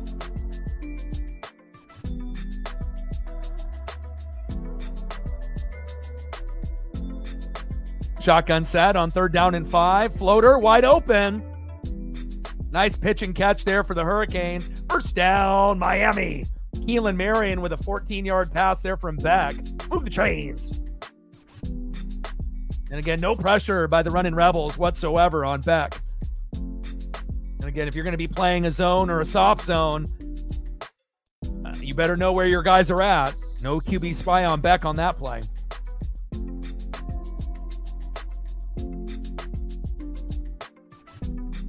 Might have stepped out of bounds there after the catch. No huddle, shotgun set, Beck, and going to Alex Bowman. And a nice 4-yard pass towards that sideline there. Runs into his own player, Malachi Toney.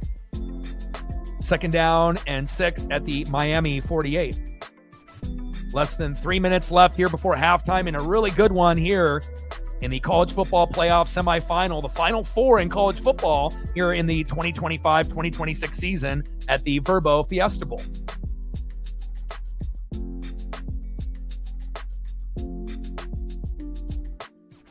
Shotgun set, 2nd down and 6. Beck has got all the time in the world. He's going deep. He's got a man wide open. Touchdown, Keelan Marion. And you couldn't have oh my God, you could have drew that up any way better than that. Keelan Marion coming up big. And just like that, 10-10 turns into 16-10. Wow. Blown coverage there by the running Rebels. And again, Beck had all the time in the world. They're going to have to be able to get some kind of pressure, on Beck. And if Beck has got all the time in the world, then plays like that eventually are going to happen.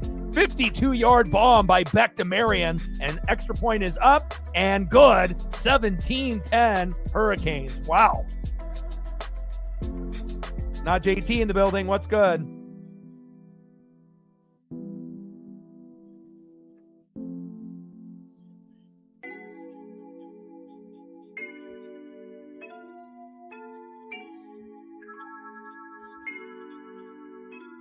Safety was cluing and got burnt. Happy New Year.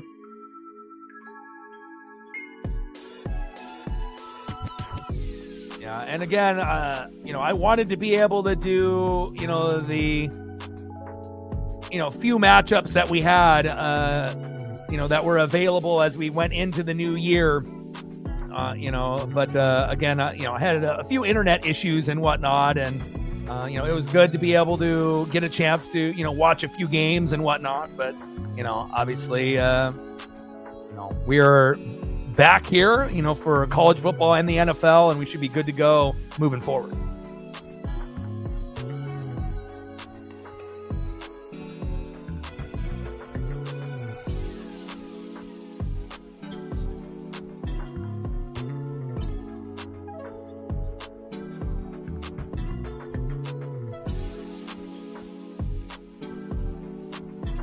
Happy New Year.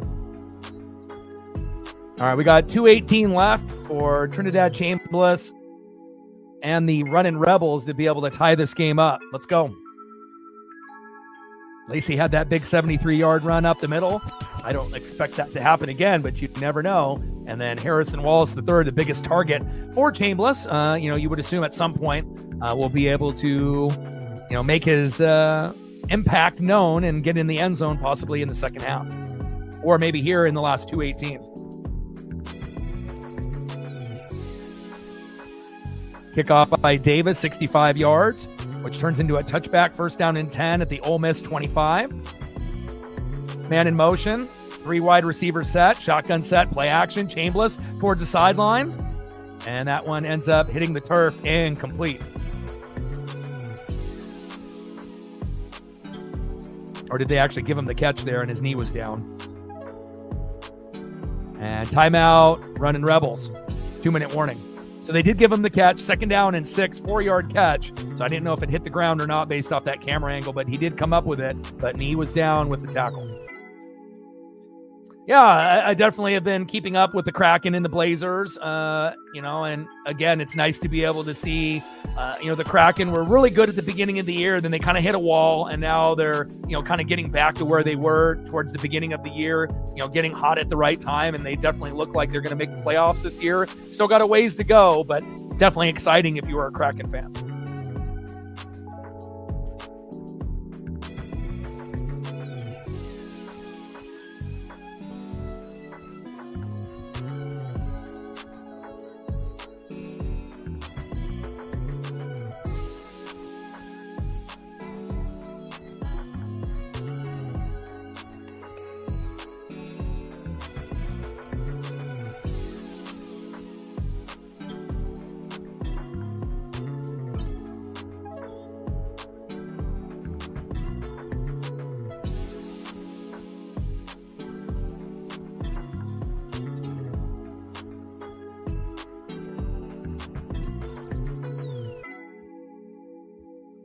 All right, we're at 32 likes, 18 more to 50. So if you are in the room and haven't hit that like button yet, help us get to at least the halfway point here before halftime. Let's go. Goal is 100. Let's go, baby.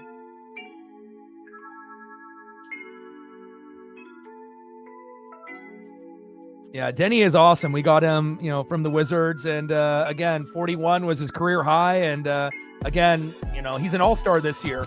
So it's kind of nice to be able to, see a guy. We haven't had a point guard in 2 months, with all the injuries and whatnot. But, no Scoot and, no Drew Holiday. And obviously Dame is not available and whatnot. So, we don't have an above 500 record. And it's been, tough watching some of the games. But Denny has been great. And, again, with the roster being extremely young, moving forward, there's a good chance the Blazers will end up getting, a pretty big free agent, in the next 3 years to kind of maybe, not necessarily get us over the hump, but to be able to, be somewhere in a 6 to an 8 seed in a couple years. Right now, we're kind of floating in that 8, 9, 10 seed range. But again, with the injuries that we've had, it's nice to be able to see guys, like Denny be able to show that he can ball with the best of them. And, it's not like the Blazers have had an all-star in a minute. So, to be able to get someone like that, a very well-rounded player in Denny Advia. And again, he's definitely keeping the strings together, so to speak, for the Blazers at the moment. So, and I agree, it was a great game. Especially when you saw KD, go against his former team and, win that one, late. So it's not easy to be able to beat teams like that.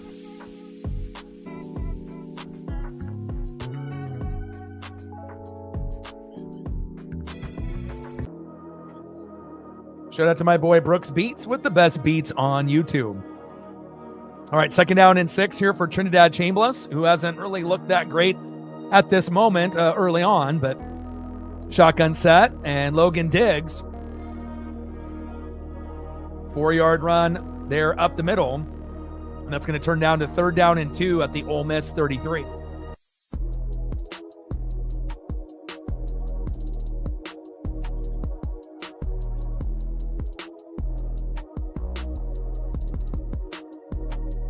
KD is smooth.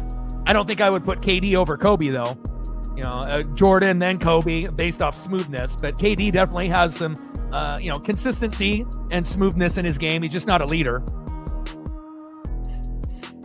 And a direct snap to Diggs, and the Hurricanes sniff that one out. No gain. 4th down and 2 at the Ole Miss 33. And you already know Miami is going to be blitzing more times than not. Didn't really need to blitz there. And a big stop there for the Hurricanes. Timeout Miami. And they got about a minute and a half, minute 25 to go. So plenty of time to be able to get a cheap field goal or potentially another touchdown before halftime.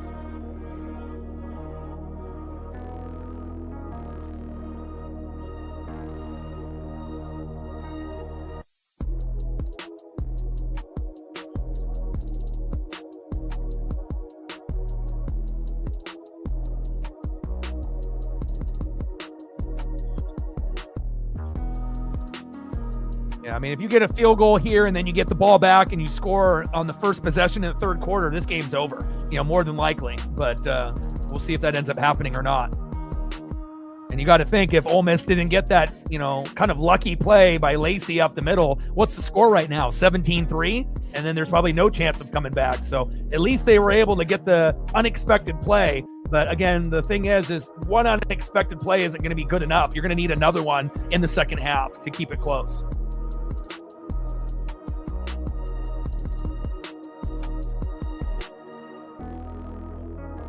And Tony with the fair catch. Oscar Bird there with a 42-yard punt. And they got a minute 19 left to try to get a cheap field goal here before halftime.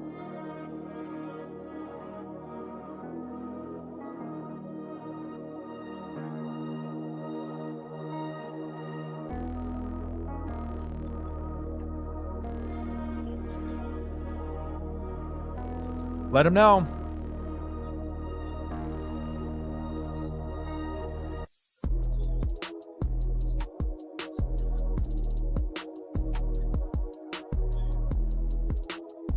Shotgun set. Oh, pressure here by the Rebels.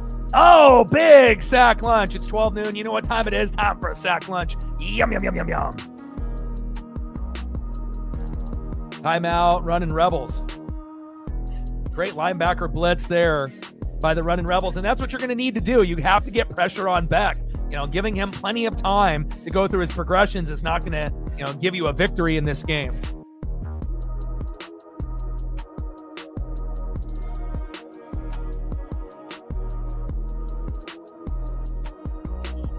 Second down and 18 here for Carson Beck.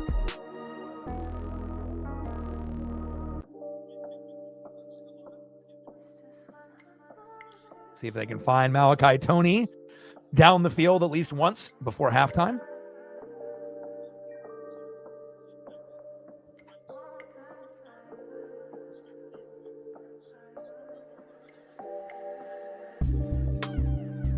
Minute 13 to go here before halftime, and a good one.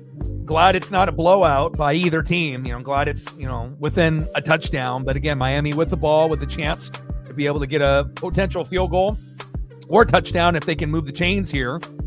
But again, they're backed up. Second down and 18 with about a minute to go. And they do get the ball in the second half. So Ole Miss has got to play great defense, not only here, but also in the beginning of the third quarter. Shotgun set and off to Brown. 2-yard run. And it looks like they're going to be satisfied with, just kind of burning the clock here.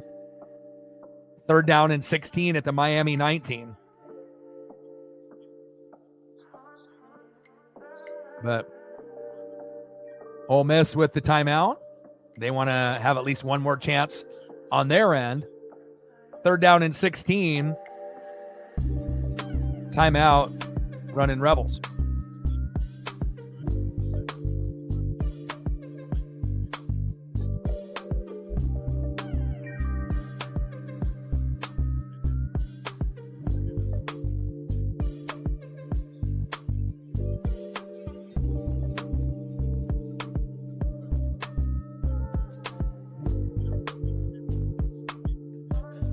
All right, let's see what Carson Beck can do, and let's see if the running Rebels will end up blitzing it all. I mean, it's 3rd and 16, so you wouldn't assume that they would blitz on 3rd and 16, but we'll see if they get pressure with their front four. And we'll also see if Miami is just going to give in and hand the ball off, or if they're actually going to try to get this first down. Malachi Tony in motion, and they decide to hand the ball off and play conservative football. And Brown ends up getting stood up by 5 running Rebels.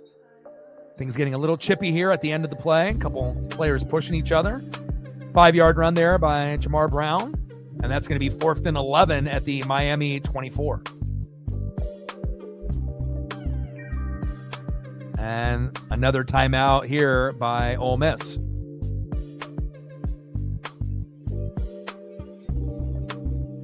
So Ole Miss will have one more shot to be able to get a field goal or a touchdown to tie it up. Got a minute 2 left on 4th and 11. And Miami is about to punt.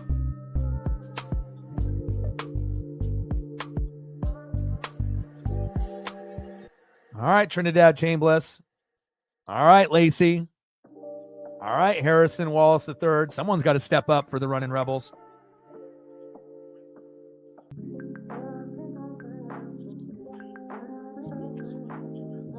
Shout out to my boy Brooks Beats with the best beats on YouTube. Hurricanes with the punt. Harrison Wallace III with the fair catch.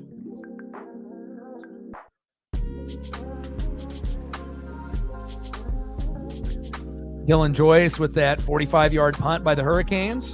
First down and 10 at the Ole Miss 31. 17-10 Miami.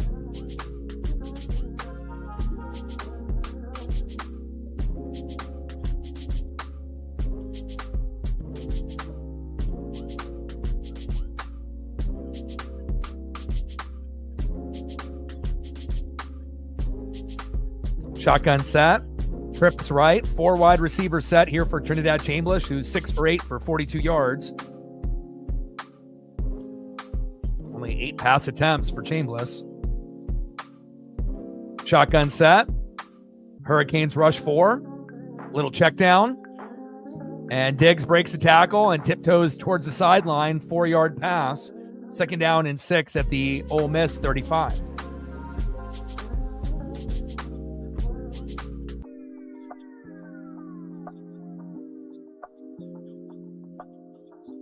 Shotgun set for Chambliss. Trips right. 4 wide receiver set with 1 back.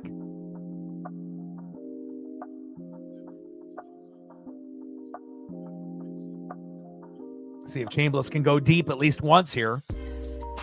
Shotgun set. And short right to Harrison Wallace III. Nice 9-yard pass there. First down, running Rebels. Move the chains. Yeah, Oregon and Indiana tomorrow, and I will live stream that for sure. So I'm either going to be super excited or I'm going to have my heart broken. So, but to get a chance on a rematch and payback on the team that beat Oregon this year, we only have 1 loss, and it was to Indiana by 10. So I couldn't ask for a better chance to be able to try to get payback. So we'll see if they can get the job done or not tomorrow. 2nd down and 3 at the Miami 49 after the Chambliss to Wallace pass there for 7 yards.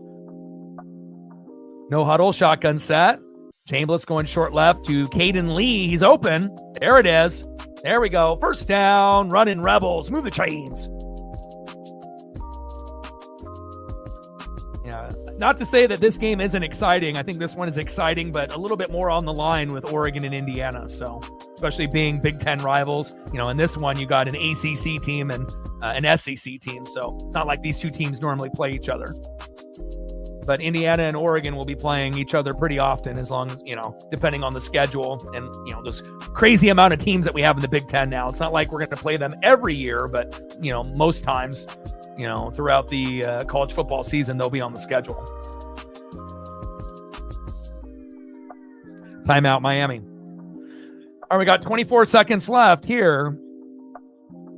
17-10 Hurricane lead, but Ole Miss is starting to move the chains here late in the first half.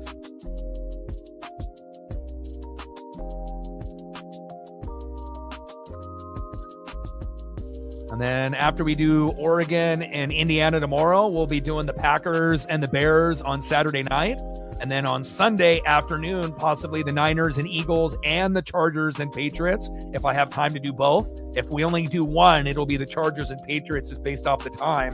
And then we'll definitely be doing the Texans and Steelers on Monday night. So we'll definitely be very busy here for the next 5 days.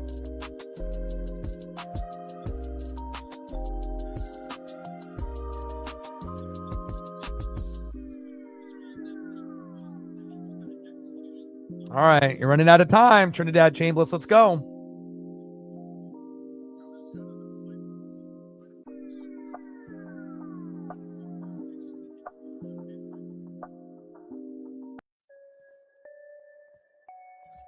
Shotgun set. Chambliss. Almost intercepted. Wow. What happened to my hands? You got to come up with that pick. Caleb Odom was the intended receiver. And that could have been a pick six right there. Or at least an interception at the very least there. Broken up by Day. 3rd down and 10 at the Miami 40. No huddle, shotgun set. Chambliss going short left to Caleb Odom again. Incomplete. Pressure. And another missed opportunity there. What happened to my hands? Caleb Odom, you got to come up with that. First the DB drops it, and then Odom drops it on the next play. 4th down and 10 at the Miami 40.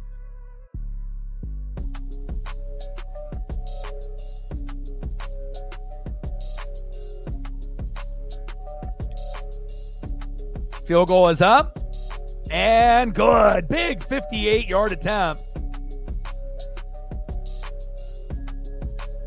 17-13 Hurricanes. And even though Ole Miss is, the underdog and, they're at maybe a disadvantage, even though they are the higher seed, they're a 6 and Miami's a 10. They're hanging around.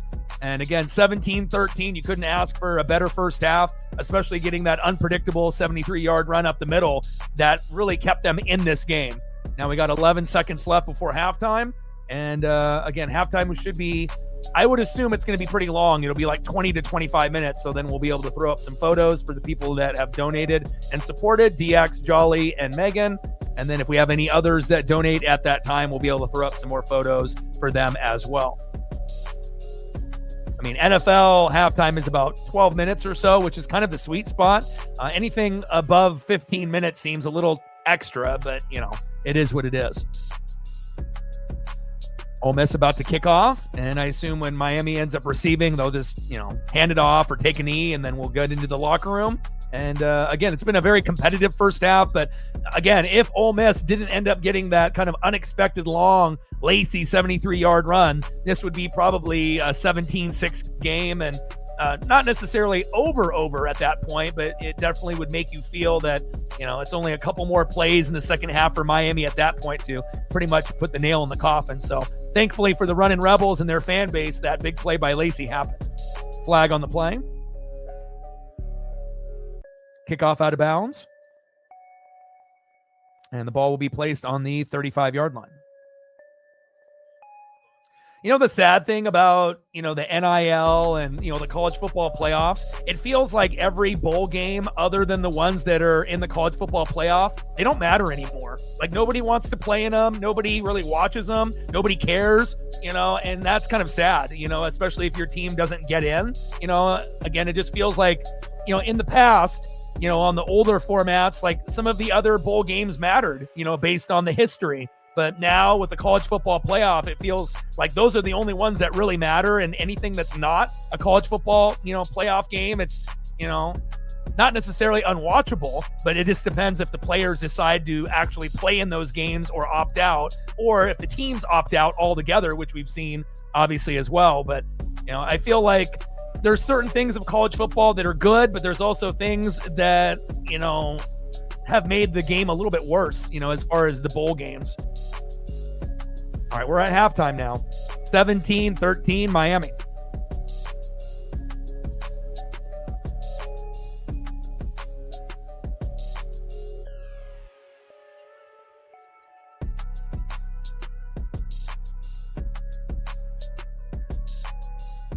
All right, DX, you were the first to get on the Dono train. Let me know what you want photo-wise. I know you might have already mentioned that. Same thing with Megan.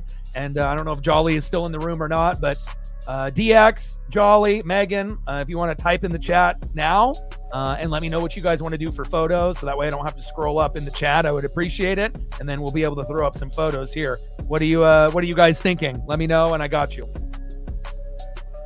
Okay. We'll start off with that since you donated first, and then we'll go with Jolly if he's still in the building. And if Jolly ended up having to take a step away, and then we'll end up going with Megan's after that. Okay, perfect. Got you. And I got you.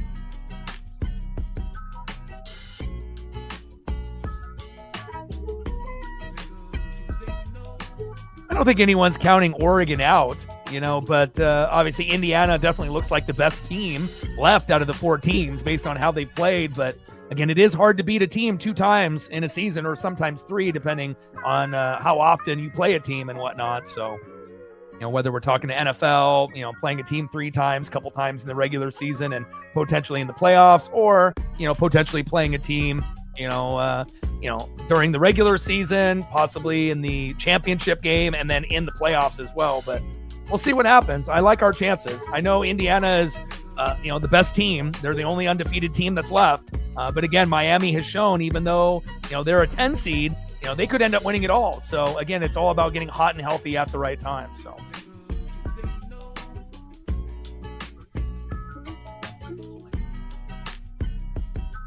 And again, we only lost by 10 the first time around, so we'll see where it goes.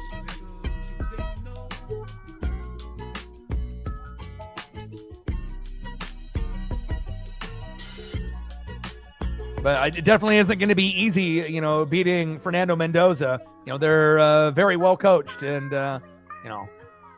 it's going to be a war, not just a battle, that's for sure.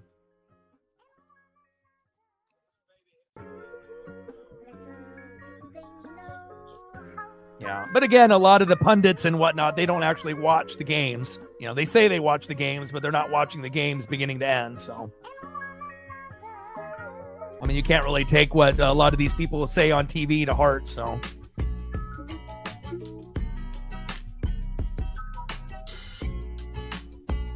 but we will find out.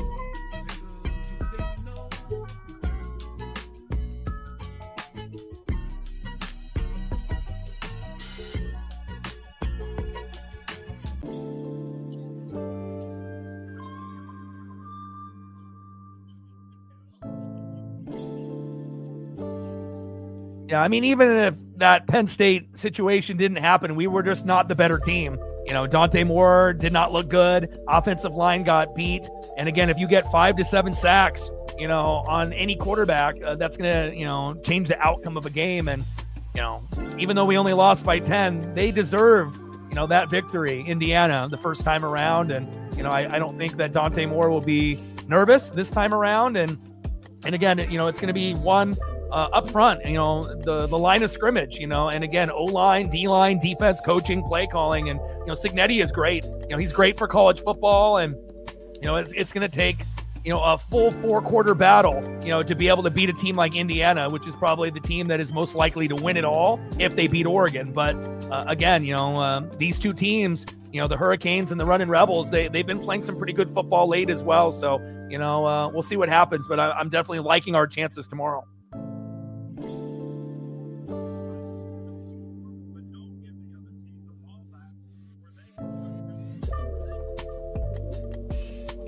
All right, so we got some Cooper DeJean photos here for DX. We'll wait for Jolly to come through. And then we'll go with Megan's choices here next with Toto.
Hold on, Paisley.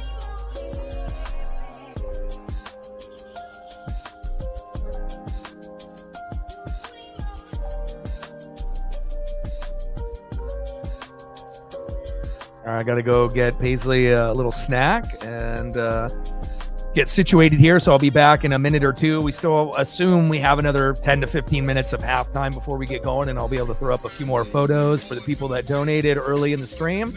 And we'll be right back into the action before you know it.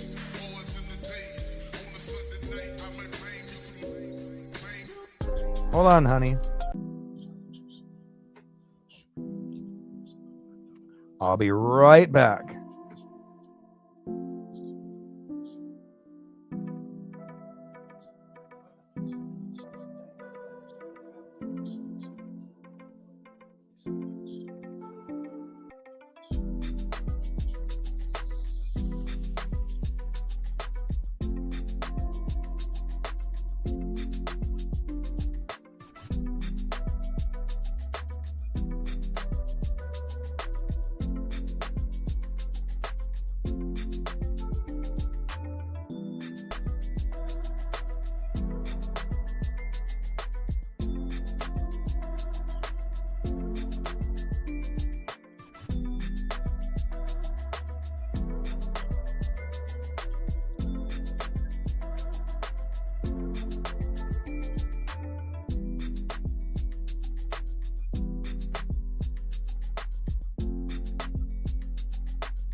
All right, I'm back. Got Paisley taken care of.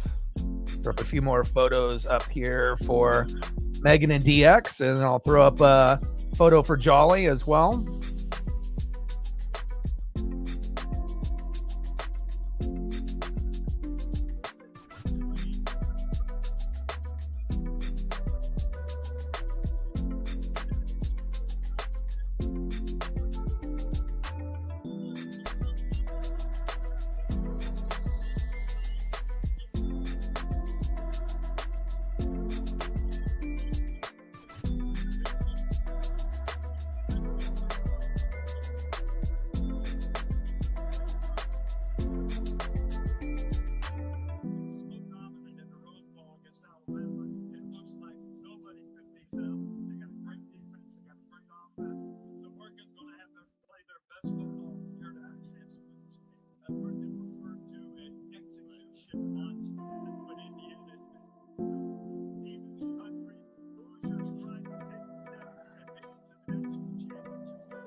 Got a couple Bryce Young photos for Jolly.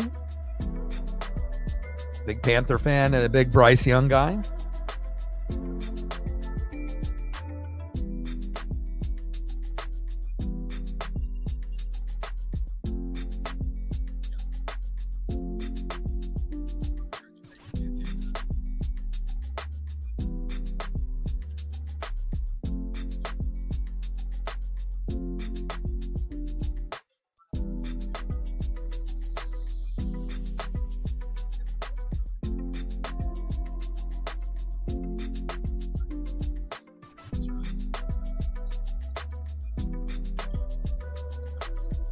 17-13 halftime between the Hurricanes and the Runnin' Rebels. Still got a few more minutes before we get out of halftime.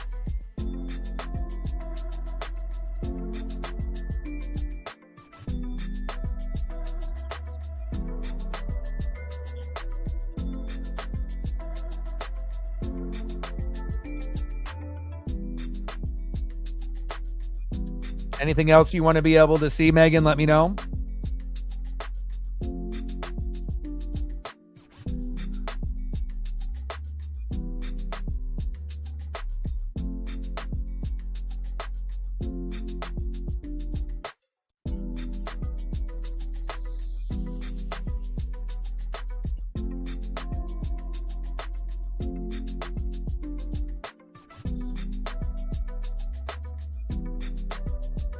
And if you're just tuning in to the broadcast, Davis with a 38-yard field goal in the first quarter for the Hurricanes, giving them a 3-0 lead. Lacy up the middle surprised everyone.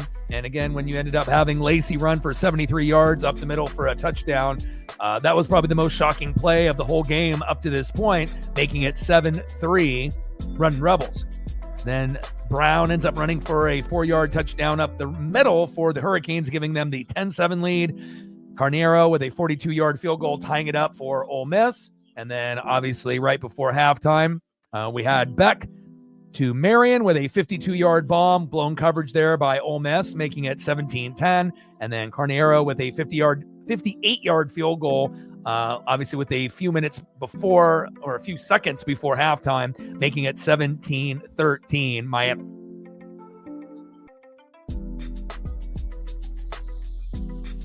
I got you.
Got a few more minutes before halftime is up.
Right, started the third quarter. See if we can throw up at least one Charles Cross here before we get going.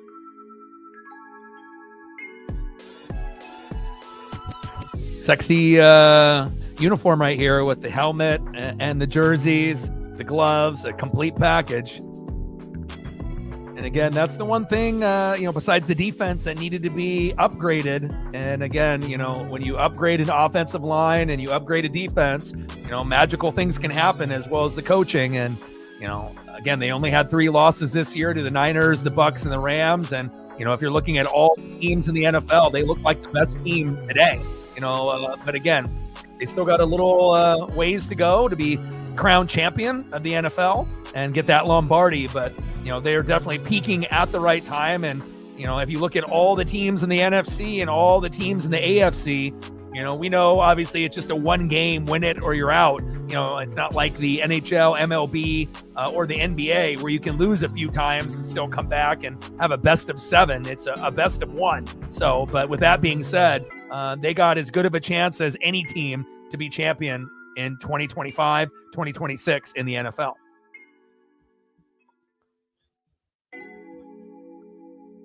Carniero, 65-yard kick with the touchback, first down and 10 at the Miami 25.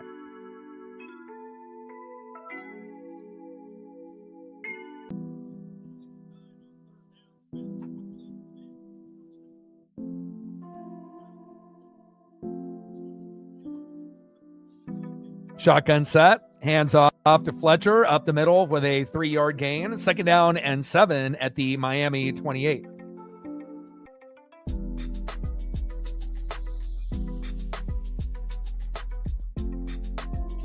He's asking you how much the jersey would cost. But again, you're in Australia, and obviously Tech lives in America, so price would be probably a little bit different. I mean, depending on where you ended up getting it from. I mean, if you get it from NFL Shop, then,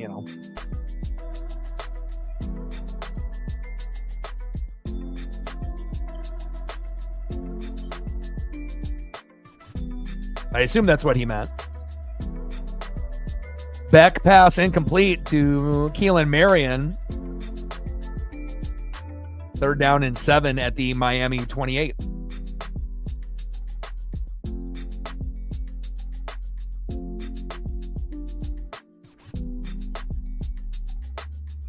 Shotgun set, Beck going short left to Malachi Toney, caught, and a nice 19-yard pass there from Beck to Toney. First down, Hurricanes, move the chains.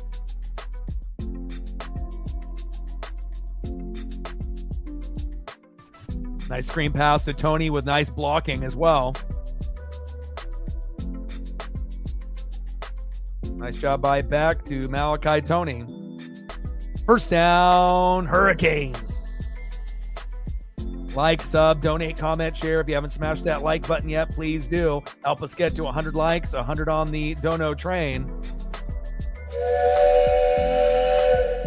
And 5 to 15 subs. Let's get it, baby.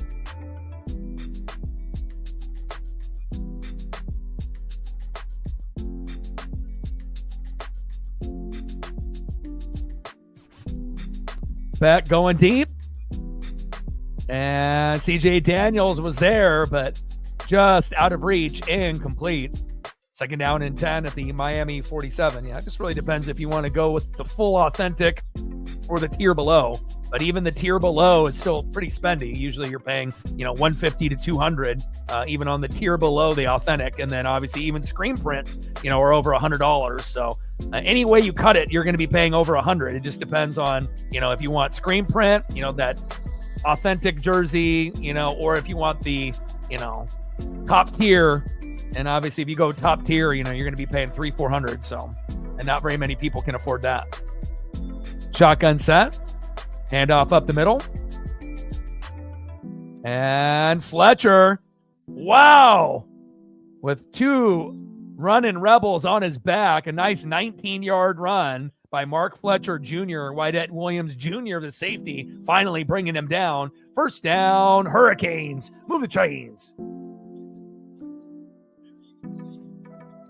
Yeah, and same thing goes with Mitchell and Ness's. Some of the cheaper Mitchell and Ness's you might be able to find on sale for $200-ish, but normally you're looking at 250 to 500 for those. So shotgun set and back. It's 12 noon. You know what time it is? Time for a sack lunch. Yum, yum, yum, yum, yum.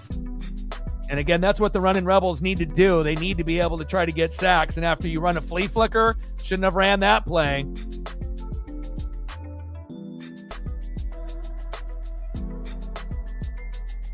And then we'll see if he ended up getting past the line of scrimmage or not. Flag comes out.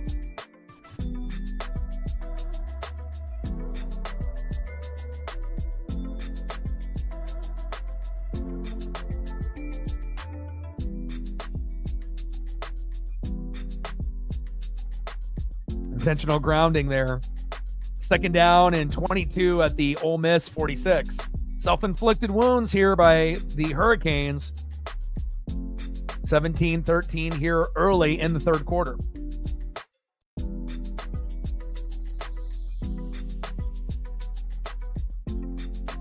Because I didn't stream. Again, I was going to end up doing the Oregon game, on New Year's Day, but it was on at 9 a.m. So I decided that it was too early.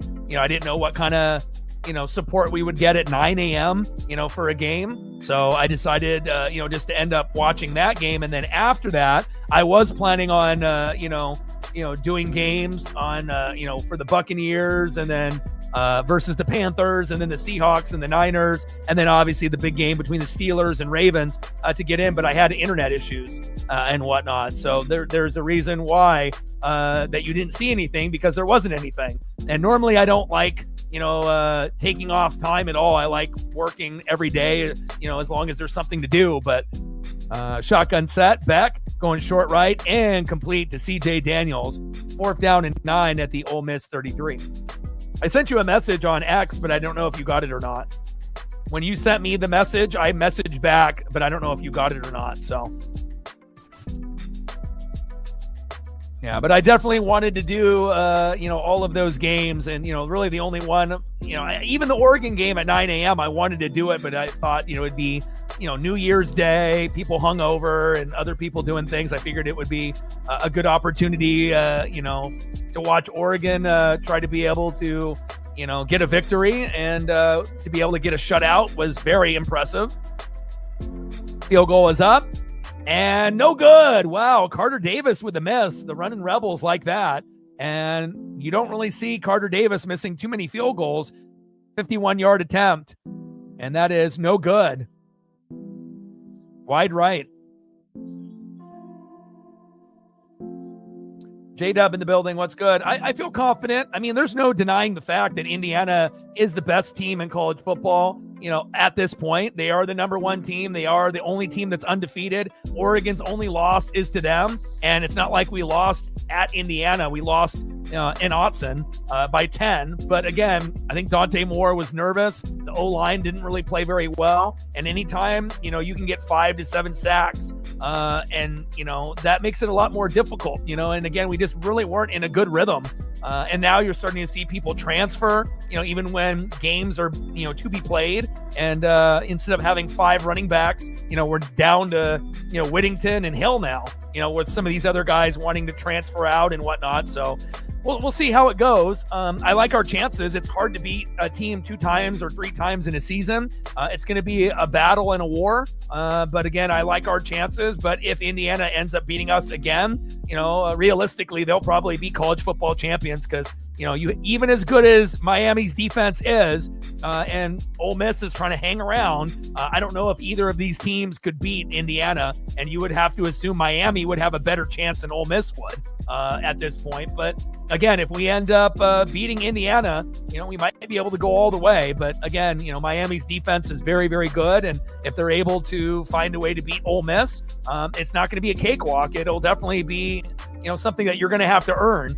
And we'll find out, if Ole Miss can come back and win this game, which is possible, but they definitely feel like they're the worst team out of the 4 left.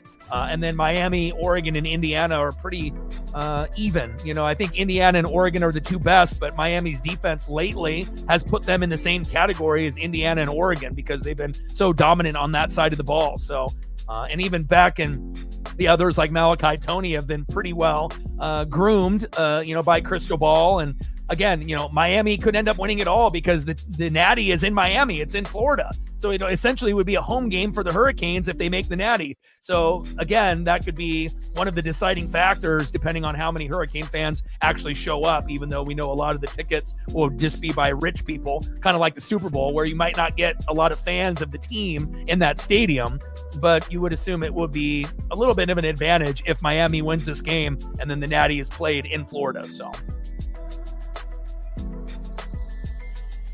I mean, it sounds like that, based on what I was reading, that he'll play. But honestly, as long as we have Whittington and Hill, we'll be fine. So again, obviously it would be nicer to be able to have 3 or 4 or 5 running backs to be able to rotate, through. But, if it ends up being Whittington and Hill and that's all we got for now, I still think that's good enough to be able to compete with Indiana.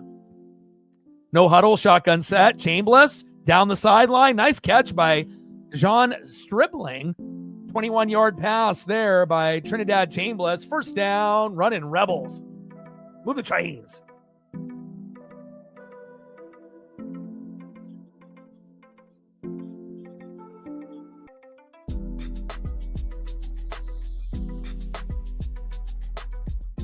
Yeah, but again, we're going further, than, sometimes you got to crawl before you walk. And again, as long as, Dan Lanning stays at Oregon, it's inevitable. We're going to make a natty or two. We may not win the first time that we go, but again, we have as good of a chance as any team at this point with the Final Four with Miami, Ole Miss, Oregon, and Indiana. But, we'll see where it goes. Almost intercepted there by Miami, incomplete. But again, it would be awesome because, again, if we end up beating Indiana, there's a good chance that we could go all the way, even though if Miami wins, it would be a home game for them, essentially, in the Natty. But, we'll see where it goes. This team is better than last year's team. And, last year the game was over in the first quarter against Ohio State. And then, there was no chance for us to come back. So at least we're able to, go further. Had a shutout, obviously, on the, January 1st game, which was awesome. But, the mission is not completed just yet.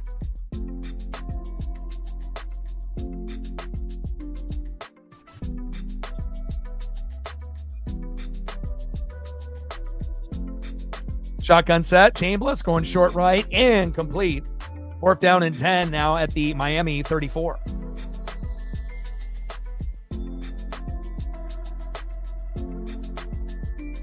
I mean, really what's going to win the game for us is the O-line and the defense. If the O-line and the defense play well, then we're going to win. But if they don't, and also intercepted almost. How do you not pick that off, Miami? Golly. Had 4 guys right there. But again, we didn't really see Sadiq really get going in that game. And again, I do think that we're going to play them much differently than we did the first time around. So hot potato there for Ole Miss and the Hurricanes. And I can't believe no one came down with that ball right there. Crazy. Field goal attempt is up by Carneiro. No good. Wow. Back-to-back missed field goals by Miami and Ole Miss. Do either one of these teams want to make the Natty? My goodness. Doink. And it hits the crossbar. No good. Wow.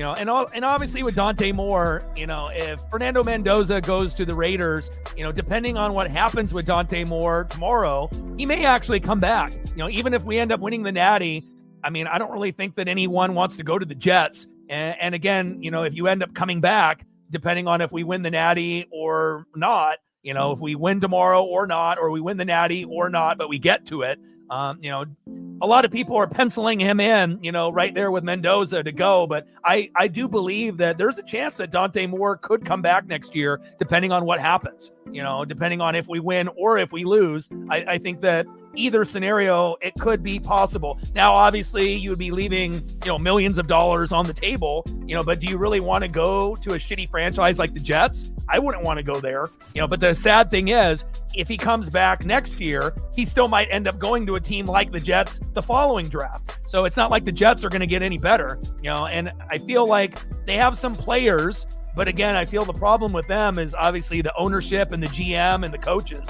So, we'll see where it goes. A lot of people think that, oh, he's gone no matter what happens. You win the Natty, you don't win the Natty, you get there, you don't, he's gone. But I don't think that's true. I think that, Dante's a little bit different, as a player and a human, that Oregon has had in a while. And there is a chance that he could come back next year. And I think that would actually be better for him, because the more college experience you get, the better, quarterback you'll be when you go to the NFL. If you end up having lack of experience, we've definitely seen quite a few quarterbacks come in, with only minimal experience and just get absolutely fucking destroyed. And especially if you're going to be going at the top of the board, that means you're going to be going to a team that sucks, that potentially might have a shitty O-line, shitty coach, shitty coordinators, and you're going to get eaten up alive. So, if he's enjoying the college life and, he still has credits to earn and whatnot, I'm kind of leaning and hoping that he comes back next year. Even if we were able to win the Natty, I still would want him to come back. And I know that would be a harder decision for him to come back if we win it all. It might be the thing that, makes him go to the draft if we win it all this year, but we'll see where it goes. I think he could use one more year of college football experience to help him get a little bit better for the NFL run. But again, your guess is as good as mine. But I think a little bit more experience would be better. And again, if you've looked at the quarterbacks, Marcus Mariota was great and he won the Heisman, but he had injuries, right? Bo Nix and Justin Herbert, obviously look like they're going to be the best quarterbacks that Oregon has had. And again, playing more college football will get you more experience. And, I don't know if Dante's ready for the NFL, even though he might be the second best rated quarterback behind Fernando Mendoza. But again, if Fernando Mendoza goes to the Raiders, it's not like they're going to go to the playoffs. They have a lot of holes. You got Brock Bowers and Ashton Genty, but Mendoza ain't going to be able to turn that shit around by himself. So, if you're an elite or a pretty good quarterback and you go to a shitty team at the top of the draft, good luck, but I know I wouldn't want to go to the Raiders or Jets if I was a quarterback. Shotgun set, Beck rushing up the middle for a 1-yard gain. 2nd down and 9 at the Miami 35. Back-to-back missed field goals. That's wild.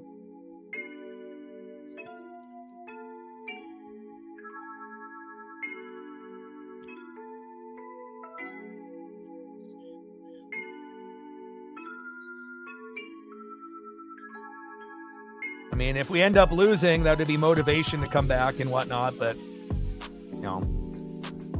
and again, the, stock could get higher because he could go number 1 next year if he came back. So,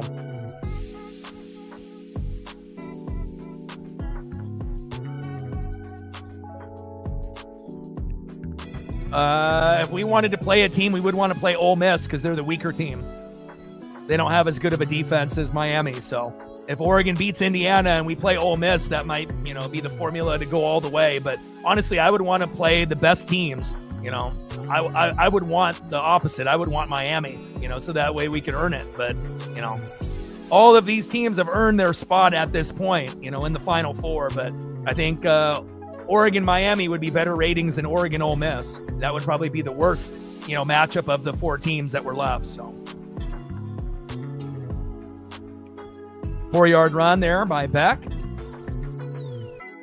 Shotgun set. And Beck rushes towards that right side for an 8-yard gain. 1st down. Hurricanes. Move the chains. 1st down and 10 at the Miami 47. Yeah, but either way, if it ends up being Oregon, Ole Miss, Oregon, Miami, I think we would be thrilled that we actually beat Indiana and gave them their first loss of the season and got payback. And again, getting payback on teams that beat us earlier in the year or last year, like Ohio State, we're not going to be able to get payback on them this year, but, potentially next year, or the year after that, depending on, how they retool their roster with Ryan Day.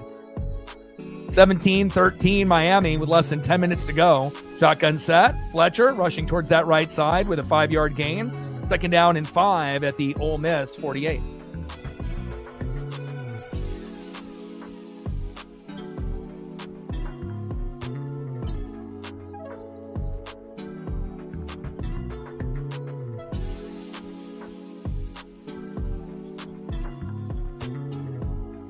But to beat Texas Tech 23-0, I think that spoke a lot of volumes. I mean, it's hard enough to hold a team to 0 in college football or the NFL, let alone a good team, that's got NFL players on the D line, and we were still able to, put up a 0 on them, and go 23-0. So, that was pretty impressive if you ask me. Again, the JMU game, we played a lot of backups in the second half. That's why they looked so good. And we didn't do that, obviously, against Texas Tech, and it was very impressive. And we're going to have a similar type of performance like that, but it's not like we're going to shut out Indiana. Indiana and Oregon are going to be scoring more than 20 plus each, so it's really going to come down to the trenches. Shotgun set, Fletcher rushing up the middle for a 2-yard gain. 3rd down and 3 at the Ole Miss 46. And again, it's just a matter of time, because again, Dan Lanning isn't going anywhere. It feels like Ryan Day and Kirby Smart are staying as well. So as long as, you end up staying, instead of having these coaches just going from, one team to the next, it's going to help with recruiting, and the NIL and everything else. So if Dan stays for another 10 to 15 years, it feels like it's almost inevitable. We're going to win one. We may not win the first time that we go, but we're going to win at least one as long as he stays for a long period of time, especially with the way that we've been able to recruit lately. Shotgun set, Brown rushing up the middle with a 2-yard run. Yates with the tackle there. Linebacker for Ole Miss. 2nd down and 8 at the Ole Miss 37. We're going to have to run the football. Really, the O-line is going to have a tough task against that Indiana defense, which is very, very good as well. And, it's going to be a war, and it'll be a battle. And I know we're going to be ready.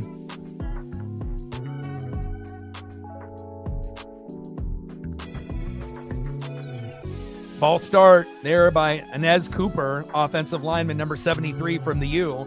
Self-inflicted wounds for Miami. They're ahead by 4, but they can't be shooting themselves in the foot this often in the second half. And they're lucky the Runnin' Rebels had a missed field goal as well. That's going to turn into 2nd down and 13 at the Ole Miss 42.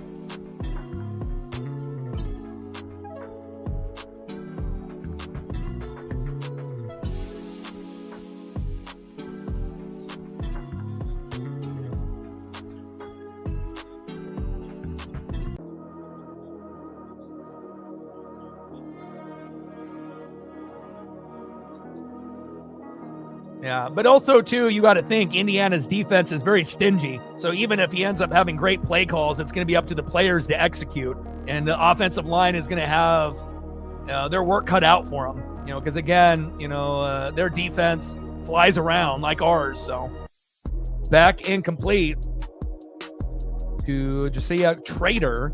3rd down and 13 at the Ole Miss 42. What happened to my hands? A few passes by each quarterback, right there in the hands. You got to be able to make those plays. A little sloppy play by Miami and Ole Miss here in the second half. Shotgun set, Beck looking to run, going towards that right side, and a nice 11-yard gain, but not enough for the first down, but a great effort there by Beck. And that's going to be 4th down and 2 at the Ole Miss 31. Well, I think the O-line actually has been one of the best in the country. It's just that when we play really good teams like Indiana, right, that's the team that, was able to exploit our O-line. Our O-line doesn't really give up a lot of the sacks, that often. But again, in that Indiana game, when you give up 5 to 7 sacks, that's going to dictate a lot of the momentum that you're trying to be able to, get for that Oregon offense. So, and that was really the only team that we struggled with all year. There was close games, with Iowa and Penn State, earlier in the year and in the middle of the year. But really the only team that was on our level was Indiana, besides obviously, the Texas Tech, game where we were able to win 23-0. So shotgun set. And Brown rushing up the middle. Big 9-yard gain. First down, Hurricanes. First down and 10 at the Ole Miss 22. Wow. Yeah. And again, it's hard to be able to beat a team 2 times or 3 times, in a season, depending on if you play them in the regular, let's say Big Ten championship and in the playoff. But again, we only lost by 10. So it's not like we got blown out. We only lost, by 2 possessions. And I think that we will play better tomorrow. Shotgun set. Brown rushing up the middle for a 3-yard gain. TJ Daughtery, the linebacker for Ole Miss, with the tackle. 2nd down and 7 at the Ole Miss 19.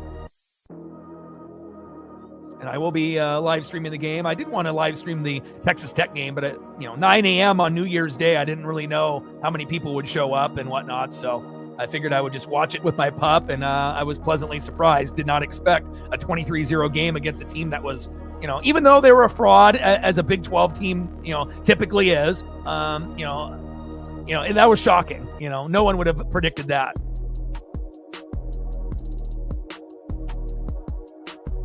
Shotgun set. Brown rushing up the middle. No gain. 3rd down and 7 at the Ole Miss 19.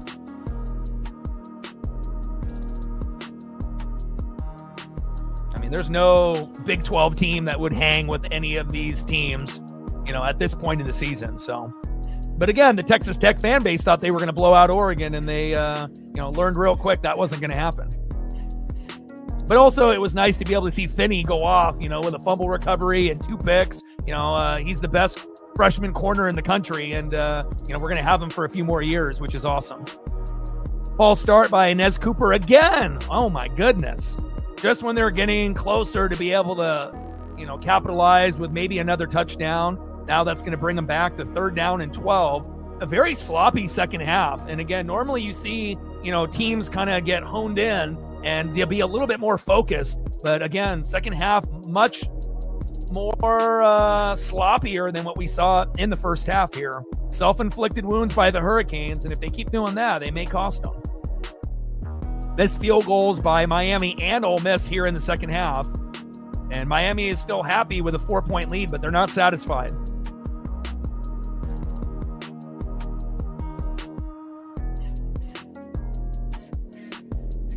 Let's see if Ole Miss ends up doing the Miami strategy and bringing the blitz here on 3rd and long. They decide not to blitz. Back, plenty of time, tipped, and intercepted. Wow. Or did it hit the ground? Oh, it looks like he did pick it off. Wow. And there we go. The big play that the running Rebels needed, they got it. And again, a few self-inflicted wounds with those false starts. Miami hasn't had any momentum here in the second half, but Ole Miss hasn't either. But we'll see if Ole Miss can capitalize off this turnover, because again, they were getting closer to the red zone, and that tip turns into a pick. And let's see if Ole Miss can move the chains and get themselves into field goal territory or possibly a touchdown. Still got a long ways to go, though, but a big interception there. Vishheiken, I see you. 17-13, Miami.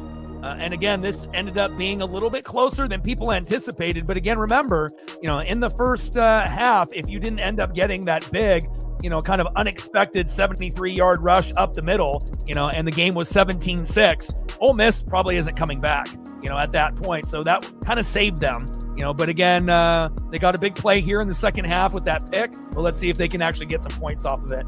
And it's time for Trinidad Chambliss to turn it up and turn it on. We saw, him tear it up against a team like Georgia, but Georgia's defense nowhere near being as good as Miami's at this point of the season.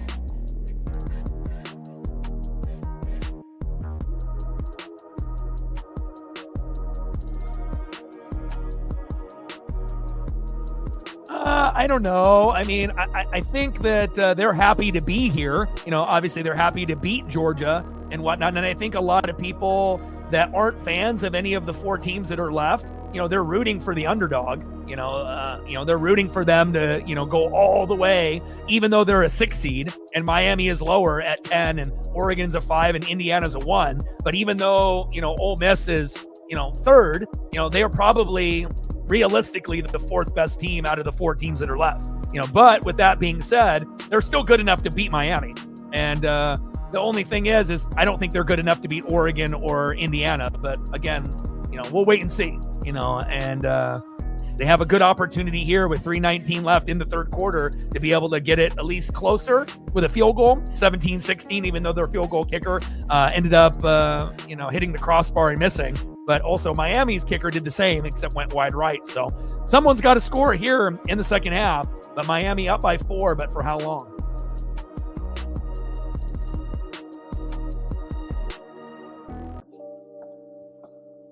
Like, sub, donate, comment, share. If you haven't smashed that like button yet, please do. Help us get to 100 likes, 100 on that dono train, and 5 to 15 subs. Let's get it, baby. Yeah, but I really wanted to do that Oregon and Texas Tech game. I really wanted to do that sloppy Buccaneer Panther game in the rain. I definitely wanted to do the Seahawks and Niners. And I really wanted to do that Ravens and Steelers, and crazy how a missed field goal, by the Ravens got the Steelers in. But again, had some things going on here locally with the internet and whatnot. So I do apologize for, those 3 or 4 streams that I wasn't able to do, but everything is good to go now. And we should be, scot-free the rest of the way. So no huddle, shotgun set. Trinidad Chambliss, complete, short middle to Dijon Stribling, and that's a 17-yard pass. First down, running Rebels, moving chains. Yeah, if the game was on later, I think that it would have been better, but having a 9 a.m. game, it's a little early. I mean, again, for other people that are in the Midwest and in the East Coast, it would have been like 11 a.m. or noon, but, for us here on the West Coast, 9 a.m. is not ideal.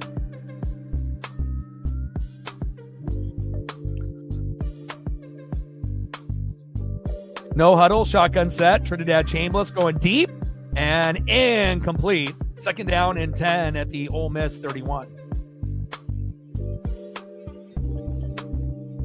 Yeah, and I actually thought the 9 a.m. start, like we talked about J-Dub last time, I thought that was going to, be a big factor for us, that we might end up starting slow, like we normally do in games at 9 a.m., but it was almost the opposite. We didn't really start off that slow, and an interception opportunity by the Hurricanes is fumbled away again. Harrison Wallace III was the intended receiver, and there's been multiple passes that could have been picked off by both teams, but again, hot potato, I guess, is not their game. No huddle, shotgun set. And Chambliss goes a short left to Stribling again. First down, running Rebels, move the chains. Yeah. But again, I feel like we're, we know what we're in for. And it's going to be, again, another tough matchup. But again, if you want to be a champion of whatever, sport you're playing, you got to, to be the best, you have to beat the best. And I wouldn't want it any other way. So unfortunately, Ohio State got eliminated, so we won't go, against them in the Natty if we were able to get there. But, we'll get payback on them at some point. No huddle, shotgun set. Chambliss, short right to Deuce Alexander. And that is second down and 3 at the Miami 49.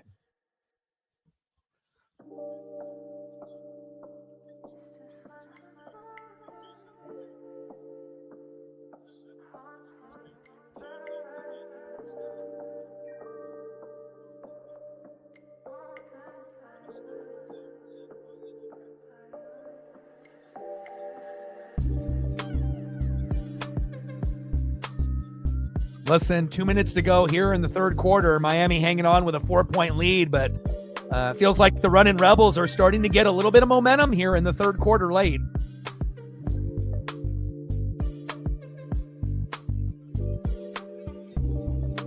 Yeah, I kind of like being the underdog too. When we were the 1 seed last year, that backfired, having all that time off and also going against Chip Kelly, calling plays against us, that absolutely destroyed us. And, our defense let us down last year, but our deciding factor, the O-line and the defense. No huddle, shotgun set. Chambliss going deep to Deuce Alexander, incomplete. And that's third down and 10 at the Miami 37. So even though we were undefeated last year, this team, in my opinion, is much better, even though we had the one loss. I think we have a better quarterback, obviously, in Dante Moore than Dylan Gabriel, having a righty instead of a lefty. Offensive line is better, even though we haven't been able to use DeCorian Moore and a few of these other, weapons like Gary Bryant and others that we really would like and want and need. But again, the defense has been phenomenal. And I assume that Finney and Bear Alexander and a lot of the others like Betcher are going to go off tomorrow.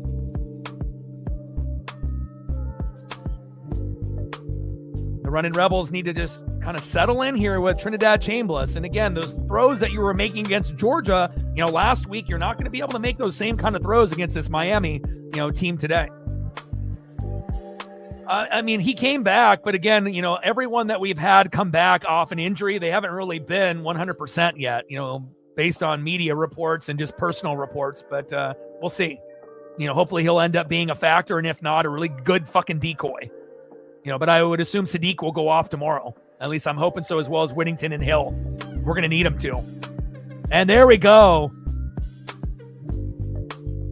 Trinidad Chambliss tries to run away from Armando Blunt, but can't, and they don't give him a sack on that play, but it was no gain.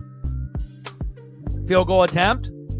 Kick is up, and good.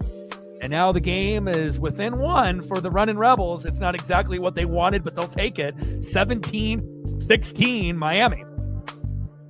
Oh, yeah. I mean, Benson stepped up. The defense was incredible, but really it was Finney. And again, for a guy to have 2 picks, a fumble recovery as a freshman, he's got great size. Again, we're going to, hopefully find a way to get to Fernando Mendoza. And that bank shot off the fucking crossbar this time goes in there by Carneiro. But again, we have to get to Mendoza. And that's what Indiana's thinking as well. They have to get to Dante Moore. And, again, the game will be won in the trenches. They got, capable running backs and wide receivers like us. Their quarterback won the Heisman. Our quarterback arguably is the second best quarterback in the nation behind him. But again, defense. And again, our O-line has to play a hell of a lot better than they did the first time around. We can't give up 5 to 7 sacks like we did the first time around. If that happens again, we're probably going to lose. But again, if we can minimize the sacks to like 3 or less, that might be able to be, one of the deciding factors, but we'll see. And I do like the fact that we have a good kicker as well, in Atticus Sappington. That could end up being a deciding factor as well. We got 22 seconds left before we get into the fourth quarter, and a good one, 17-16. Miami hanging on only by 1, but they definitely can't feel that comfortable. Here, both teams have not really played very well in the second half, but again, the Runnin' Rebels only down by 1. They love that.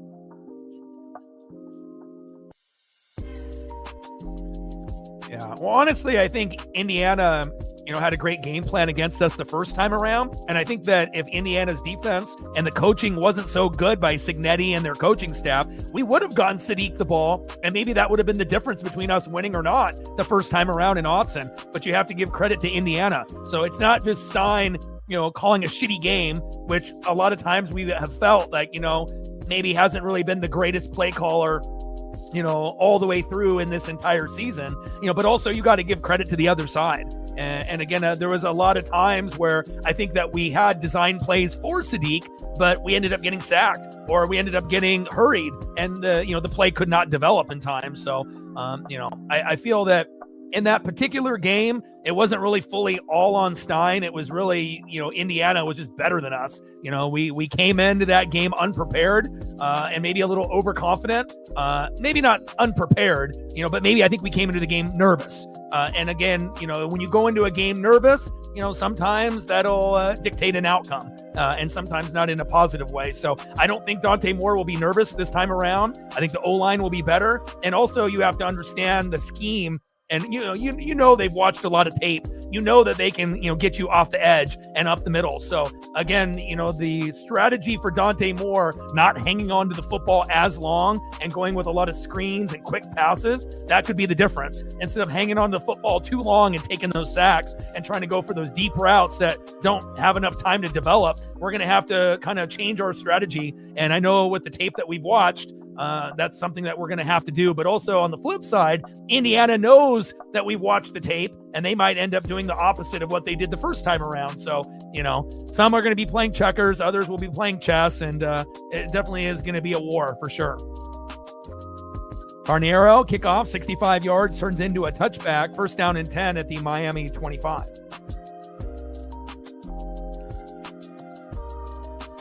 Yeah, but regardless of what the running backs or Dante Moore do or Sadiq, the winner of that game will be based off the O-line and the defense for Indiana and for Oregon. Whoever's O-line, D-line, defense, coaching, play calling is better will win. It won't necessarily matter quarterback, running back, wide receiver, tight end. They're both going to get theirs, but again, both teams are going to score more than 20, realistically, but so you're going to get a few field goals and a few touchdowns, but who's going to be able to impose their will in the trenches late? That's going to be the difference.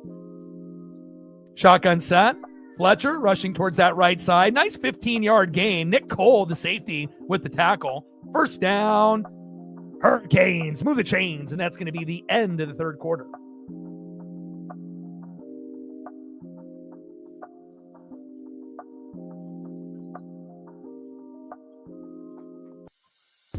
I mean, obviously, with Miami and Texas Tech, they have some NFL players that are going to be going on that side of the ball. And again, with their D-line, it may not be as dominant as a few of those NFL players on Texas Tech. But again, they had a couple NFL players on the line and they scored 0, right? So again, I think Indiana is more of a team defense, as you watch them with their front seven. So, at this point of the season, Indiana's defense, I believe, will be better, than Texas Tech's. But, again, we'll wait and see.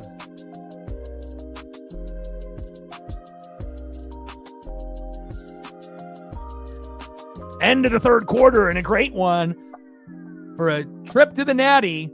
17-16. Miami is ahead. And again, if Miami wins, it essentially will be like a home game for them in the Natty when the game is being played in Florida. Indiana's D-line, not as good as Texas Tech's, but overall their defense as a whole is better. Or at least lately, as of late, but we'll see.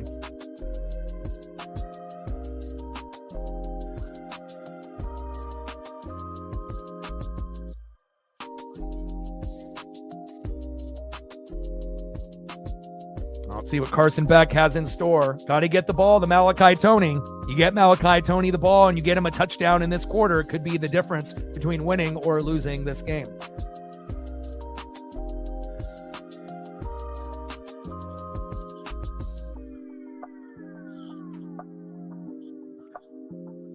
Yeah, they pretty much have, yeah.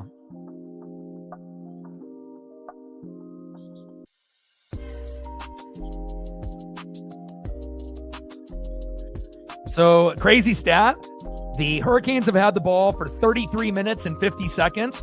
Ole Miss has had the ball for 11 minutes. I have never seen a team be down by 1 point, right, in a competitive game with only the ball for 11 minutes. That's insane. But again, if they didn't get that big, long run, in the first half, 73-yard touchdown up the middle by Lacy, this game's over. Realistically, Miami would win. But, this was the saving grace for the running Rebels in the first half. To have the ball for only 11 minutes and you're down by 1 is fucking incredible. I've never seen a team, this late in the year, with only the football 11. I mean, they're averaging what? The football, per quarter, 3 minutes per quarter? 4 minutes per quarter? Crazy.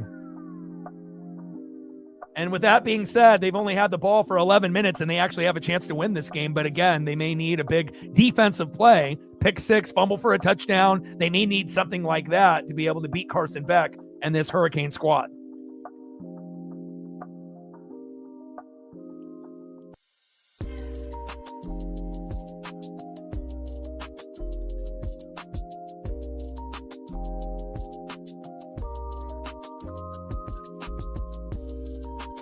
End of the third quarter, 17-16, Hurricanes. And I'm glad this isn't a blowout. I'm glad it's not 17-0. And I know some people watching that Oregon-Texas Tech game, maybe turned it off a little early and whatnot. But I'll tell you what, me and J-Dub, we love that, especially with all the haters saying that, we were going to get our ass kicked and, this and that, we're going to lose that game. And, to come out and win 23-0, it's hard to be able to shut out a team in college football or the NFL. But when you're in the playoffs and you give a really good quality team a 0, that probably will be the last time that you see any team, hold a team to a 0 the rest of the way. So And we were the only team to, hold a team to 0 in this whole college football playoff. So very impressive.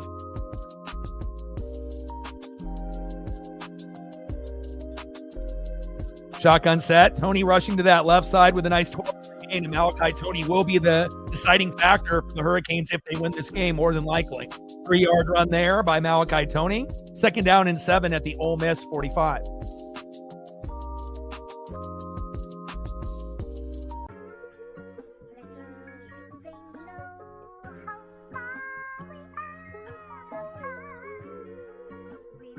Fletcher with a 3-yard run. Shotgun set. And Carson Beck. It's 12 noon. You know what time it is? Time for a sack lunch. Yum, yum, yum, yum, yum.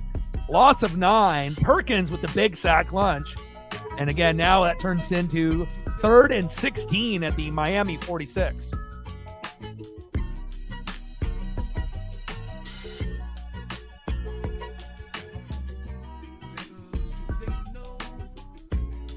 Ontarian Perkins with the big sack lunch. And, it's not like you expect really any sacks or picks from the running Rebels. But again, they're able to match the tempo of Miami. Miami, was the better team in the first half. Both teams have been sloppy in the second half. And again, it gives an opportunity for the running Rebels to, potentially come back in this game.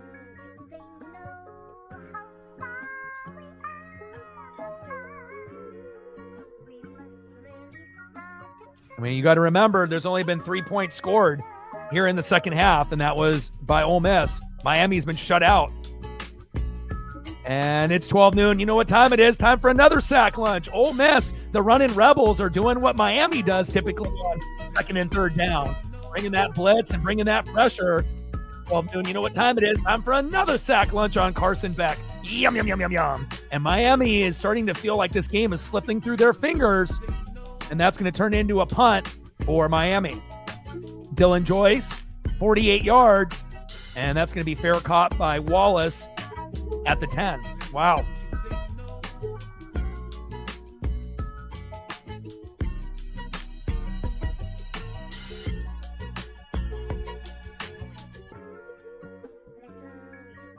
And it's crazy with the amount of time that the running Rebel defense has been on the field that they're not, getting too fatigued yet, but we do have about 12 minutes to go.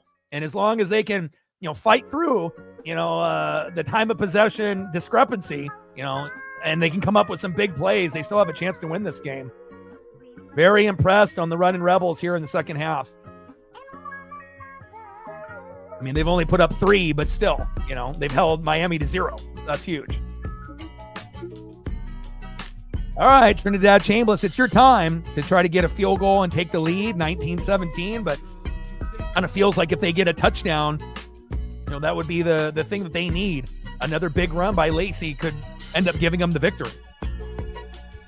But we still got a lot of time to go, 12-19 left in the fourth quarter. At least 2 possessions each, you would assume, for the rest of the way, or at least 2 possessions for one team and maybe one for another, depending on how long of a drive we get.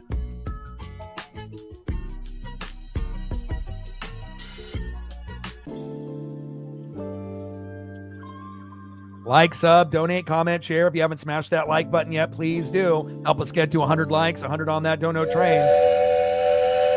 And 5 to 15 subs. Let's get it, baby. Only 28 subs to go to 23,400. Let's get it, baby.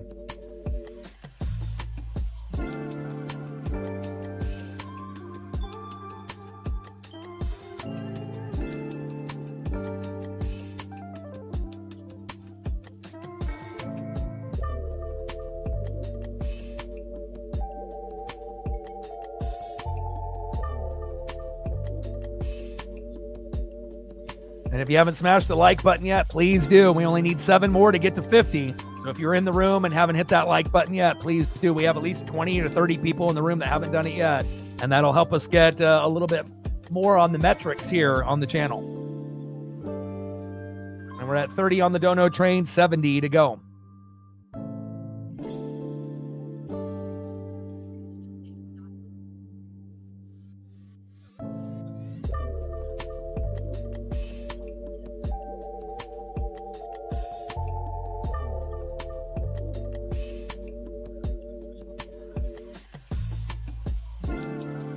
No huddle, shotgun set. Lacy up the middle, no gain. Second down and 10 at the Ole Miss 10. No worries. I'll be here grinding it out, and hopefully the game is tied or we have a slight lead. At half, and it's definitely going to be very, very exciting. And hopefully we can find a way, even if we only win by 1, 2, or 3. Hopefully we can find a way to get a trip to the Natty, which we haven't been since 2015 when we played the Buckeyes. And I knew we weren't going to win that time around, but I would love to be able to have another opportunity to get there. But it's definitely going to be very difficult. No huddle, shotgun set. Trinidad Chambliss pass to Dejon Stribling. That's going to be 3rd down and 1 at the Ole Miss 19. But even if we end up being down at half, it's all about who wins the game, right? So, no huddle, shotgun set. Lacy up the middle for a 2-yard gain. 1st down. Running Rebels. Move the chains.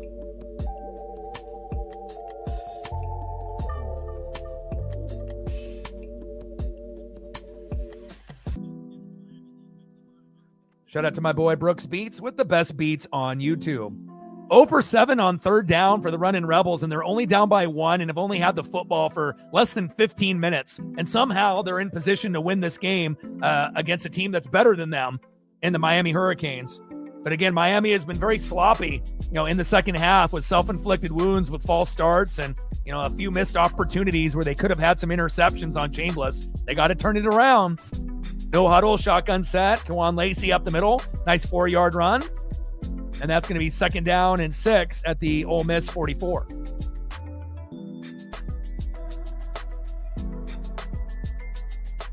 Yeah, I look young, but, I've been watching the Ducks since the mid-'80s. And again, I was watching them when we were only winning a game or 2 a year. So to be able to see, where we were in the 80s and, where we've been since the late 90s and the early 2000s, it's very exciting. Joey Harrington really made me love Oregon football, even though I was watching many, many years before that, with the Chris Miller and, the Tony Graziani and, the Achilles Smith. But, Joey was really the guy that made me fall in love with Oregon football. And again, we've been, very, very good since that time. And, we still have, goals that we need to hit for sure. No huddle, shotgun set. Lacy up the middle. And that's a big 1st down. 1st down. Running Rebels. Quick no huddle, shotgun set. Watkins rushing to that right side for a 1-yard gain. 2nd down and 9 at the Miami 47.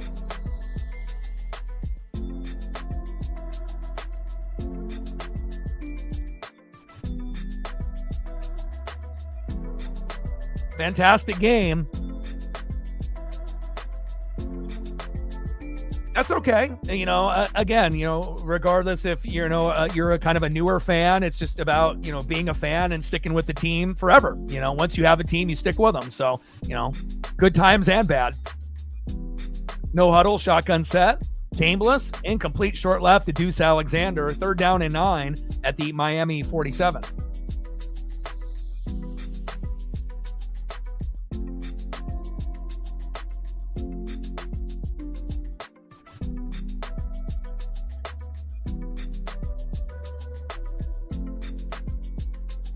Nine minutes to go here in the 4th quarter.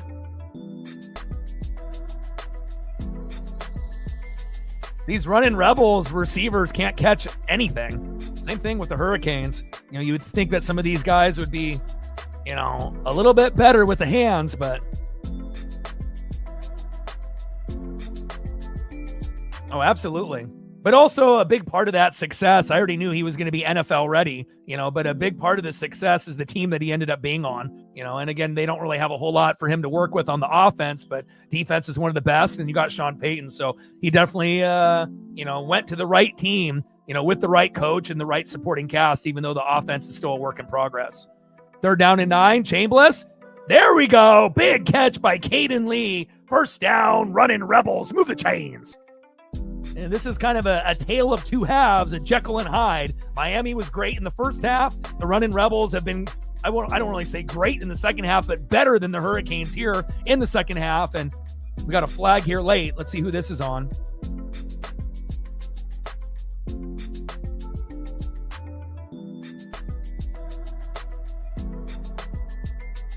Targeting, wow. Another self-inflicted wound by the Miami Hurricanes. Yeah. And for me, I'm a Bucks fan too. So, for me, it worked out perfect. I'm a Ducks fan and I'm a Bucks fan. So, to see Bucky and Tez go to my NFL team was really special. So, I got a few Ducks and a few Huskies, on the roster. And, it's always cool to see Pacific Northwest guys, go to, your favorite team. And, obviously it didn't really work out for us this year because the defense was terrible and we didn't really have a good game in the last 2 months and missed the playoffs. But, hopefully we'll be back next year.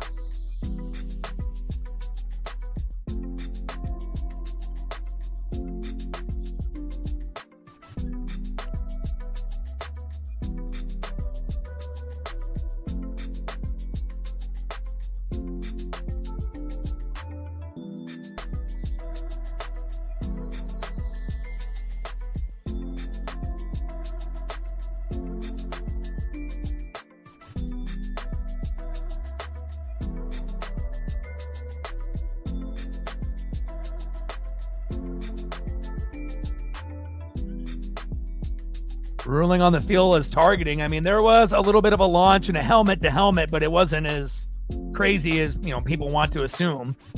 I mean, it's football.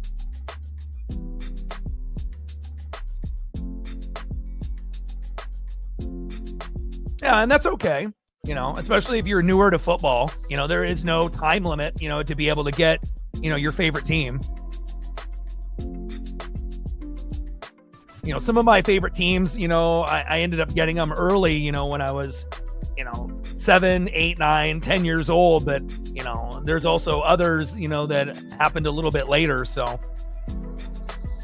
it's just about, the players and, the connection that you feel. And, you don't necessarily have to, choose one right away. And, sometimes it just naturally will happen for you. And it's okay, if it's just college football. You can always just be Oregon Ducks and just that. So, and just root for the Duck players, when they go to the NFL, which you're already doing right now. So 8 penalties for 59 yards for the Hurricanes, self-inflicted wounds. And now the running Rebels are getting into scoring position here. Shotgun set, Lacy up the middle. And a nice 5-yard run, second down. And another late flag coming out. Uh-oh. Miami coming in late. And again, Miami is like playing very undisciplined football here, back, in the day, the Hurricanes would have a lot of crazy players doing crazy things. This is not a time to have self-inflicted wounds and to get a little sloppy and overly aggressive.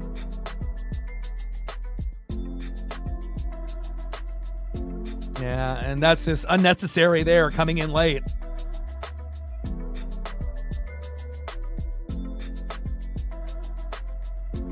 And that's going to be first and goal. No huddle, shotgun set, Lacy running up the middle for a 3-yard gain. Second and goal at the Miami 5.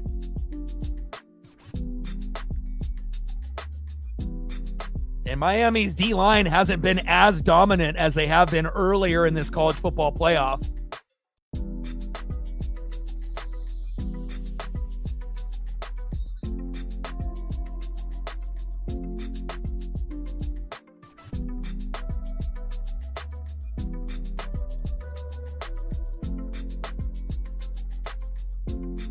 So it looks like the injuries are the reason why Miami's, defense isn't as strong, because you got one of the two studs that's injured right now. So with Messidor. Second and goal at the Miami 5. And we got an injured player, an injured Hurricane down.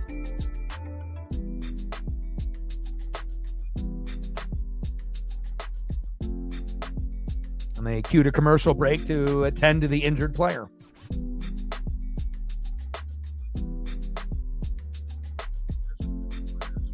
And you would assume if they, keep going to Lacy or one of their running backs, they'll be able to get in, sooner than later. Obviously, a field goal, they'll take that to go up 19-17. But if you get a touchdown here, that would really put the pressure on Miami. And, the way the flow of the game has been going, there's a very good chance that Ole Miss could end up squeaking out this game and winning, with time of possession being, drastically different from one side to the next. And honestly, that would probably end up falling right into the hands of Indiana or Oregon, because if Indiana and Oregon, either one that win and they play Ole Miss, chances are, the Big Ten is going to win another natty.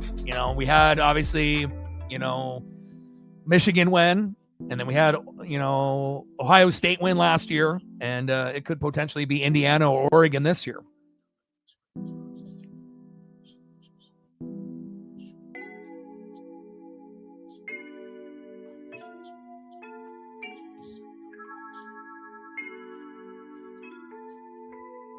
But I'm glad the game is close.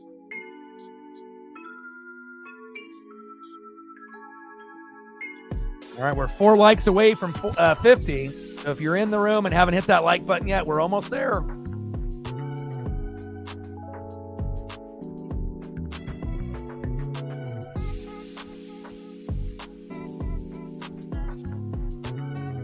Four more to 50. Let's get there.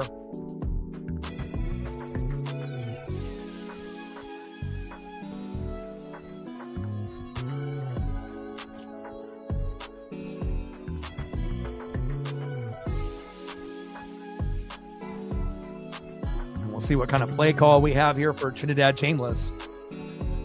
Get the ball to Lacy. That could be the difference.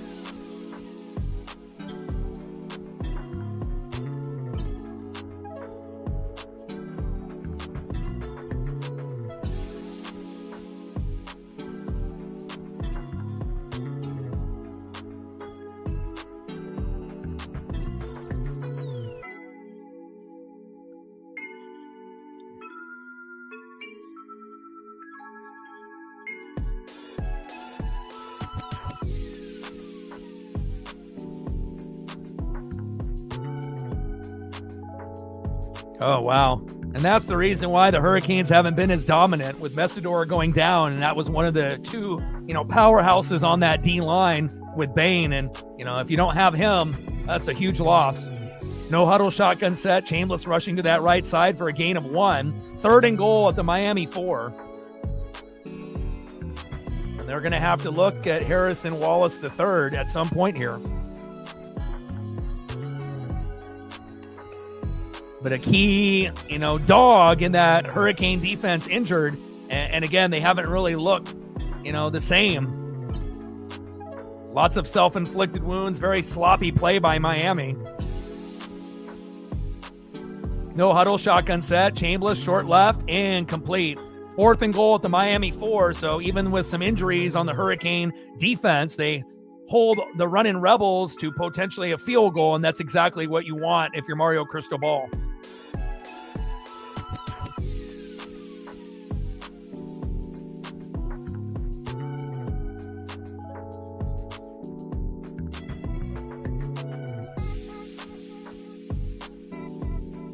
I mean, these receivers can't catch on either team, Ole Miss or Miami. Field goal is up and good. And they take a 2-point lead, but that's not going to be enough necessarily to win.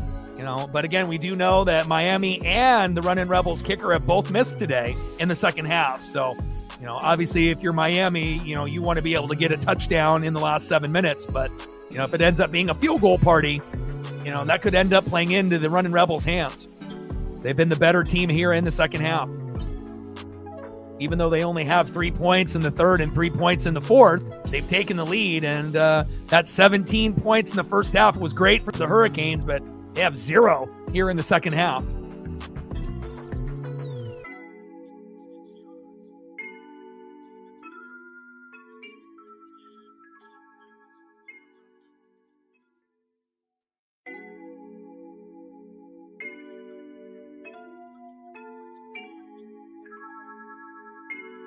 (19-17) running Rebels. Glad the game is close.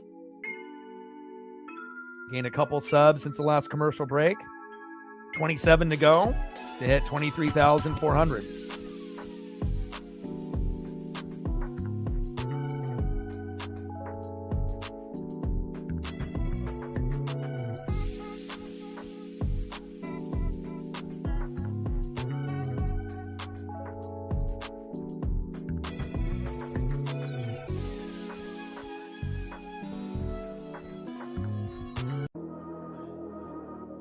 Like, sub, donate, comment, share. If you haven't smashed that like button yet, please do. Help us get to 100 likes, 100 on that dono train. And 5 to 15 subs. Let's get it, baby. Hurricanes, you're running out of time. You know, you looked much better earlier in this college football playoff, you know, beating Ohio State 24 to 14, but you're not really looking that great, you know, here today. But we'll see if they can, you know, figure out, you know, one of these final drives, if they can punch it into the end zone, because, you know, it kind of feels like if they only get a field goal or nothing, they're not going to win this game. It's like the only way that the Hurricanes win this game, it feels like, is if they get a touchdown. A field goal to put them up by 1, I don't think it will be enough for them to win. And this is the guy that could be the difference maker. Malachi Tony, you get him the ball and he gets in the end zone, Miami advances, potentially. If not, then you're going to see Ole Miss advance to the Natty for one of the first times in a long time.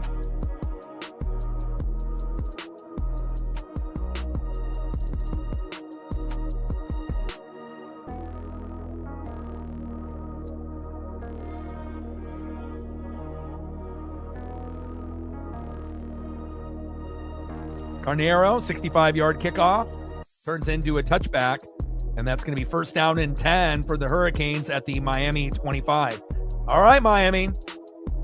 All right, Carson Beck, the former Georgia product. You got 7 minutes to get a field goal, to get a lead by 1, and to get on the board. But, you know, getting a touchdown is probably what you're going to need to win this game.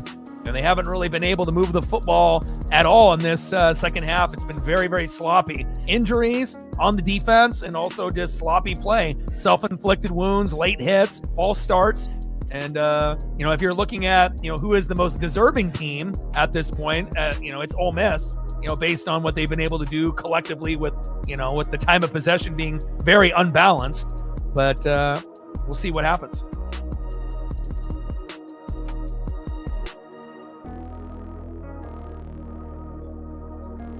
Shotgun set. Beck going deep to Marion.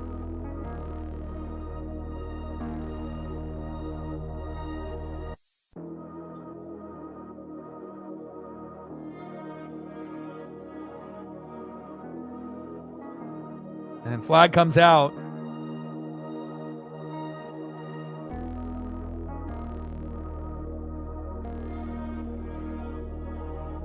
Chris Graves Jr., I think he might be the guy. Pass interference, defense, oh, brutal. First down and 10 at the Miami 40. Yeah, well, that was based on them beating Ohio State, you know, and it looked like that, you know, if Miami's defense didn't get hurt, and because again, they played with discipline against the Buckeyes, but they've been the complete opposite team here today against Ole Miss. Shotgun set, back, complete short left to CJ Daniels, but that is no gain. 8-yard pass to CJ Daniels. Second down and 2 at the Miami 48.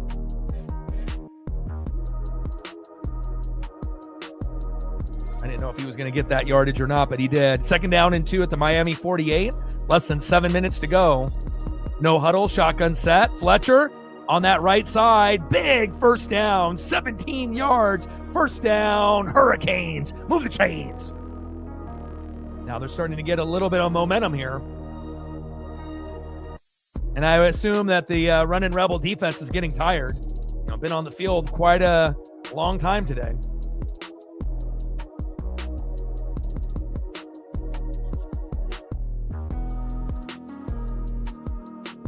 Shotgun set. Fletcher up the middle for a 1-yard loss. That's going to be second down and 11 at the Ole Miss 36. I mean, honestly, the real natty is going to be tomorrow's game. You know, and again, that might end up being the better game than the actual natty itself, depending on who ends up advancing. But regardless on who wins this game, I don't think the champion is coming out of this game. The champion is going to be Oregon or Indiana.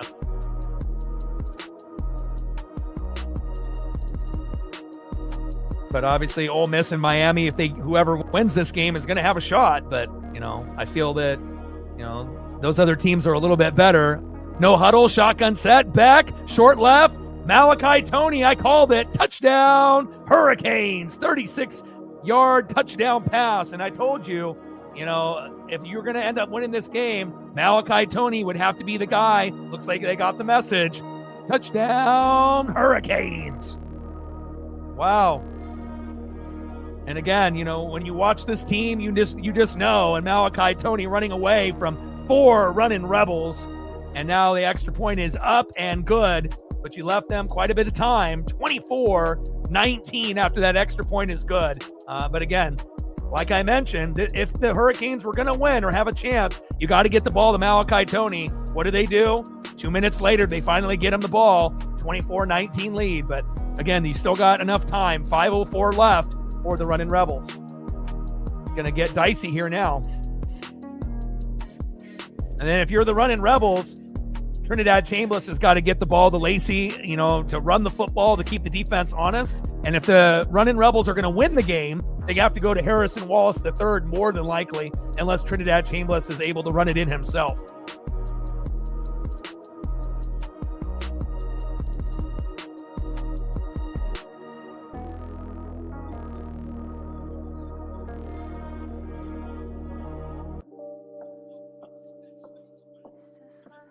Big touchdown there by Malachi Toney. What a stud.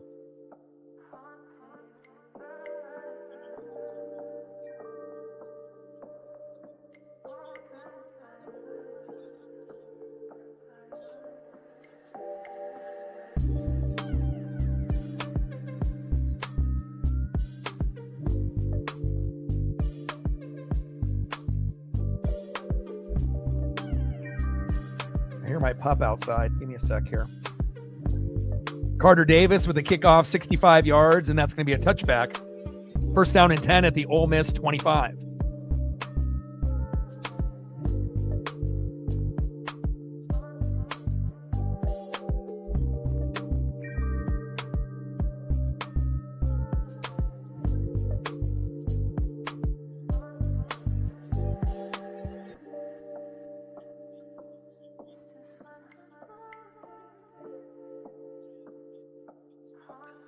Well, finally, Miami getting something going here in the fourth quarter. I mean, it definitely took them almost the whole second half to be able to put up points. But again, what do they say? Better late than never.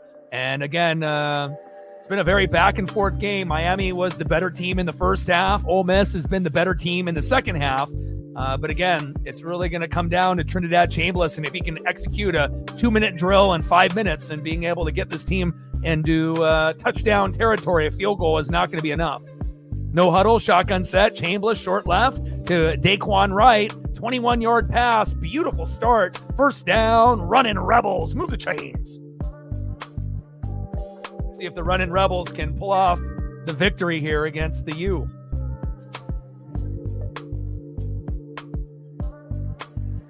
But I'm happy that it wasn't a blowout like the Oregon-Texas Tech game. At least it's, back and forth for the fans. Regardless if they, have an affiliation to either one of these two teams or not. But a great start there with that 21-yard pass. And now it's going to be first down and 10 at the Ole Miss 46. And you have another injury for another Hurricane player on the defense. No huddle, shotgun set. Lacy up the middle for a 2-yard gain. Second down and 8 at the Ole Miss 48. Reflect in the building. What's good? Let's go. Stacks, Racks with a little Cactus Jack. Bang, bang. Appreciate you. Another $10 holla on the Dono train. No huddle, shotgun set. And Chambliss incomplete to Dejon Stribling. Third down and 8 at the Ole Miss 48. And good to be back. Obviously the Oregon game was on at 9 a.m. against Texas Tech, so I just watched that with Paisley at 9 a.m. I didn't really know, how many people would show up for a 9 a.m. start, and then obviously the Buccaneers in rain playing the Panthers, the Seahawks beating the Niners, in San Francisco, and then the Steelers beating the Ravens when the rookie kicker ended up missing a kick, to get them into the playoffs. I really wanted to do those 4 games and, had some internet issues and whatnot, but everything is good to go now. But we are going to be busy here for the next 5 days. So, we'll be live tomorrow, live for Oregon versus Indiana, timeout Miami. So that'll be the schedule, as far as college football, since we're in the Final Four. And then on Saturday, we'll end up doing the late game, the Packers and the Bears. And I'll watch the Panthers and Rams in the morning. But we'll only do one stream on Saturday, potentially two on Sunday. The Niners and Eagles at 1:30, and then the Chargers and Patriots at 5. And then on Monday would be the Texans and the Steelers. So, the only day that potentially we would do two streams would be on Saturday, but it really depends on my schedule and Paisley as well. So, but we will be doing a minimum of one game each day for the next 5 days. But there is a chance that I might do two on Saturday as long as Paisley is good to go. And, I have the energy to do those two games. I actually kind of was hoping that Niners Eagle game was going to be the late game, but it is what it is. But no stream for the Jaguars and the Bills in the morning, and no stream for the Panthers and the Rams, but I definitely will be watching those games as well. No huddle, shotgun set, Chambliss short right to Harrison Wallace III, incomplete. And now it's going to be 4th down and 8 at the Ole Miss 48. Uh-oh.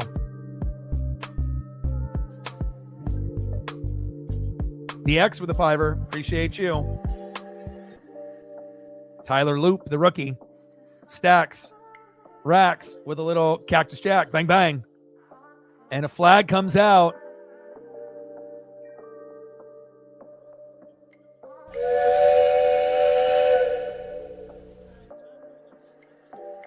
Jabari Antoine there with the penalty. Pass interference. And that's huge. What is Miami doing? So many self-inflicted wounds and sloppy play from Miami. They were so good against Ohio State in the previous round, but, they've had a lot of injuries and a lot of sloppy play here in this matchup in the Fiesta Bowl.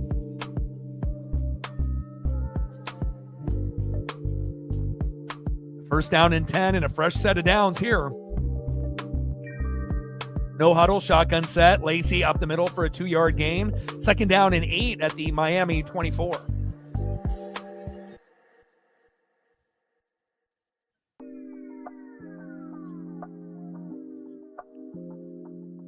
But also, you don't want to score too soon. You want to make sure you're bleeding this clock down to a certain degree.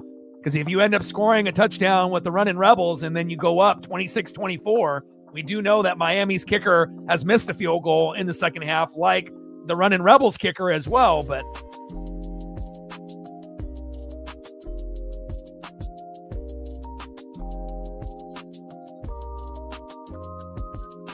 uh-oh. No huddle, Chambliss, short right, Daquan Wright, touchdown, running Rebels. Wow. Oh my. You gave them too much time. And now, it's amazing that, Chambliss now is starting to, kind of get hot, but you left so much time left on the board now. 25-24, running Rebels. But again, with 3 minutes to go, and if they kick this extra point and they're up by 2, that's not going to be enough to win this game, realistically. Unless the running Rebels can come up with a big interception or fumble to seal the deal here late, and that's what they might need. Daquan Wright with a beautiful touchdown there. Back and forth. Kind of feels like the Ole Miss Georgia game from last week.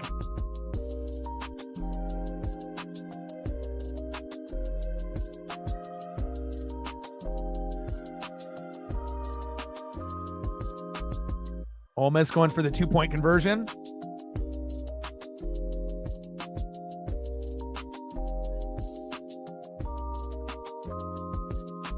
Shotgun set on the 2-point conversion. Man in motion. Chambliss looking for an opening. He's open. There it is. They got it. 2-point conversion is converted. Nice job by Chambliss, man. Trinidad, I see you. My man. 27-24. Now the pressure is on for Miami to kick a field goal. But again, they're not even thinking field goal. They're thinking touchdown, and then they win the game. Wow. Again, for the first half, it was all Miami. And then, obviously, the running Rebels dominated the second half. But now Miami is in an opportunity where they can win this game.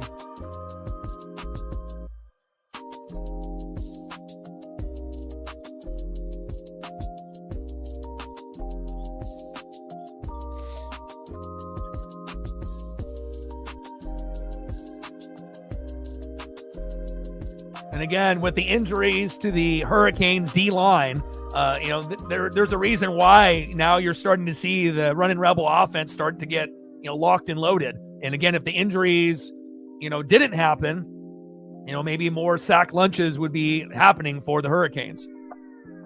But Hurricanes have been getting beat up on that side of the ball, and they've been having quite a few self-inflicted wounds with penalties. But with all that being said, Miami still has a chance to win this game. 3 lead changes in the last 5 minutes. What excitement do we have here?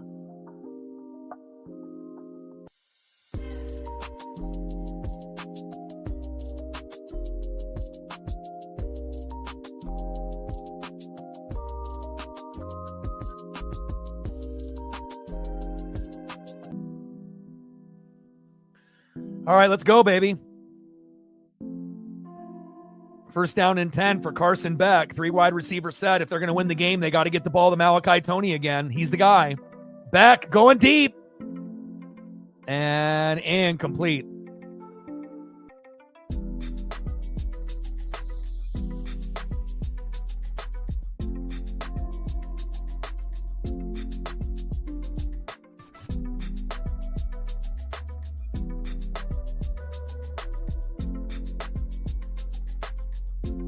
Second down and 10 for the Hurricanes and Carson Beck.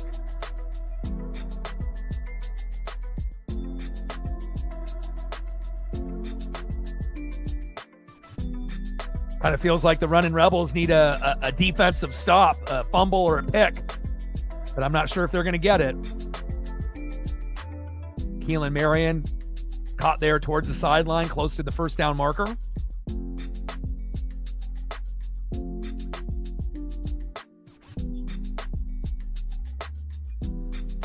Yeah, it definitely feels like the end of the, running Rebels in the Bulldog game last week. Shotgun set on 3rd down and 2, run up the middle, and Fletcher is there. First down, Hurricanes. Move the chains. And again, the defenses have kind of evened out since Miami has had some injuries. They are not as dominant on that D-line anymore because one of the 2 powerhouse studs got hurt, so they only have Bain now. First down and 10, Beck going deep. Got a man. Wow! And poked away at the very last minute there. Great coverage there by the running Rebels.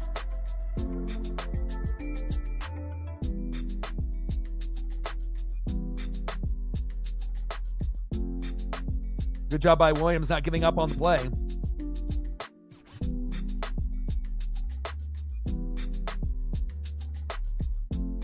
Could have been a catch, but that's why you don't give up on a play until it's over. Second down and 10 for Carson Beck and the Hurricanes here. Beck, little check down. Ooh, nice tackle. But slips away.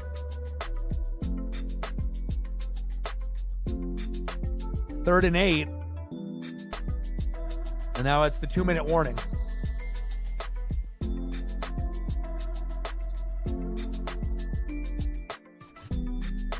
We'll see if Carson Beck has enough time to be able to get Malachi Toney the ball. And if I'm running these plays, I'm going to Toney on both, on 3rd down and 4th down if needed. One of these teams is going to the Natty to face either Oregon or Indiana, and we'll find out tomorrow who their opponent will be.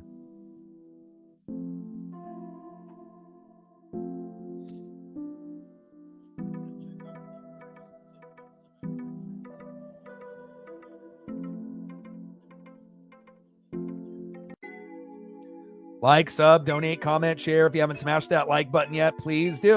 Help us get to 100 likes, 100 on that dono train. And 5 to 15 subs. Let's get it. Bang, bang.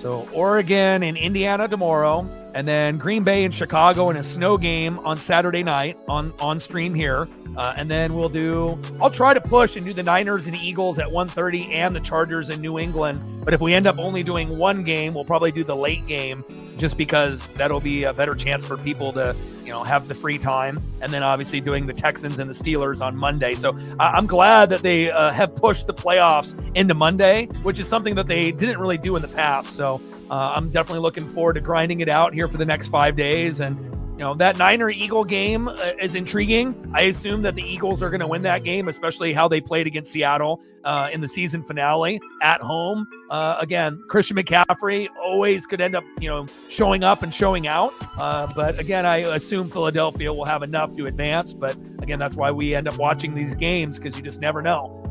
There are going to be some of these road teams that will have a chance to pull off an upset.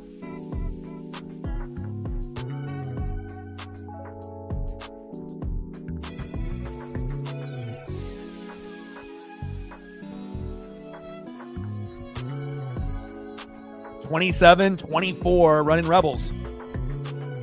Shotgun set. Beck, short left, incomplete. Uh-oh. 4th down and 8. They're down to their last play.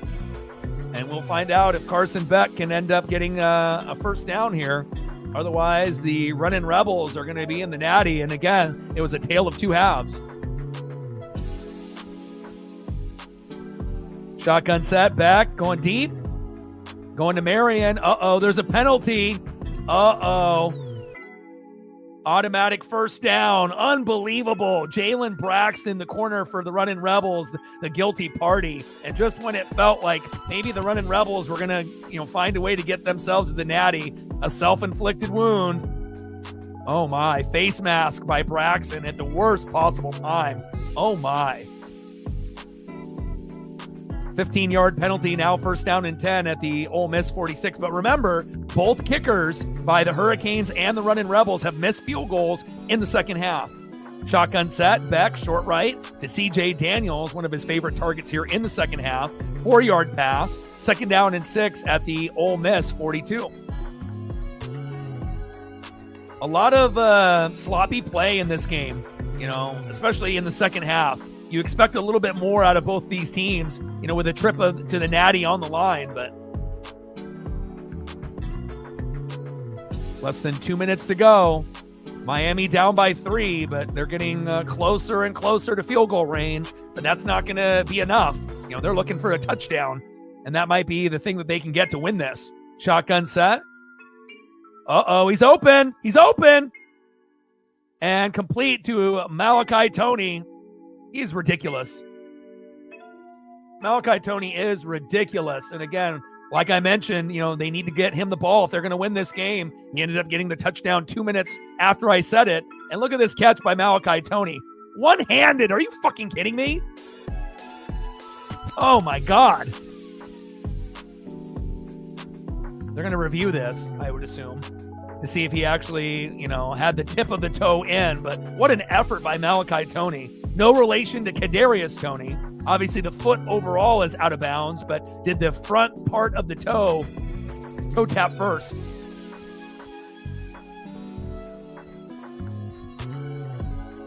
Yeah. The first part of the toe tap was complete, but as the whole foot went down, should be incomplete. Hell of an effort there by Malachi Toney.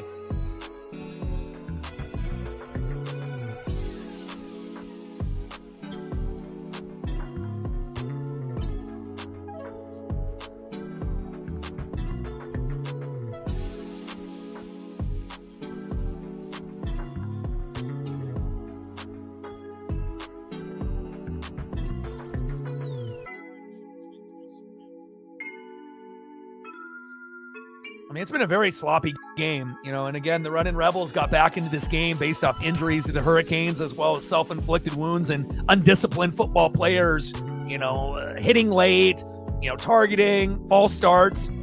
It hasn't been pretty for the Hurricanes here in the second half.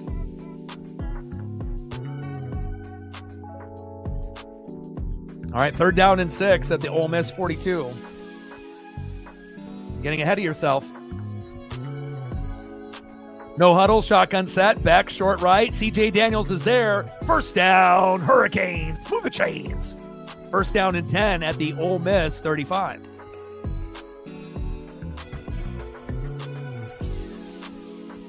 Yeah, absolutely. Big third down and 6 here by Carson Beck to get that 7-yard pass. CJ Daniels reaching for that first down. That was huge.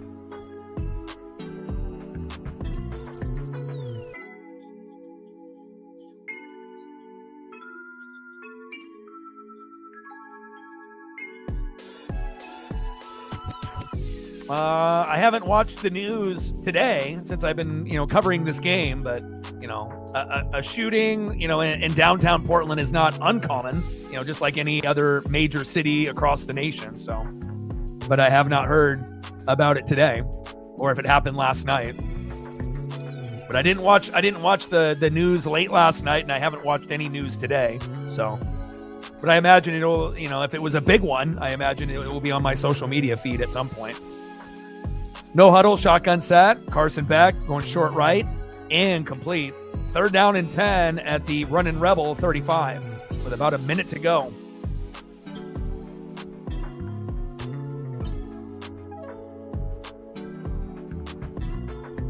Oh, is it for the ice? I heard a woman got shot, but I don't know if that's the one that you're talking about.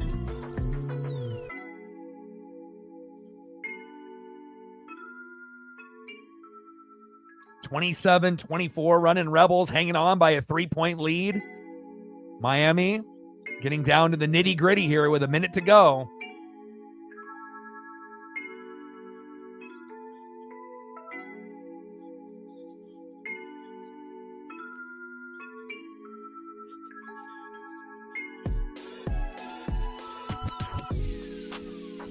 No huddle, shotgun set, back, short middle. Keelan Marion is there. He's got it.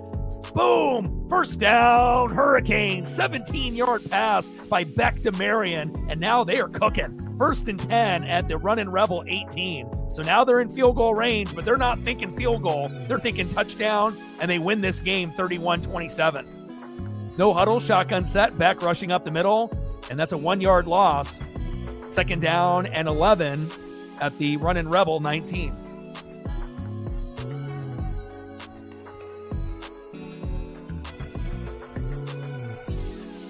Really, the only way that the Running Rebels potentially can, win this game is if they can, force the field goal and go into OT, and win in overtime, or if they end up getting a turnover, a pick or a fumble. Because by the time that Miami ends up getting their points, if they go for the field goal, I don't think there's going to be enough time for the Running Rebels to, get a field goal themselves or a touchdown. We only have, 37 seconds left, so running out of time.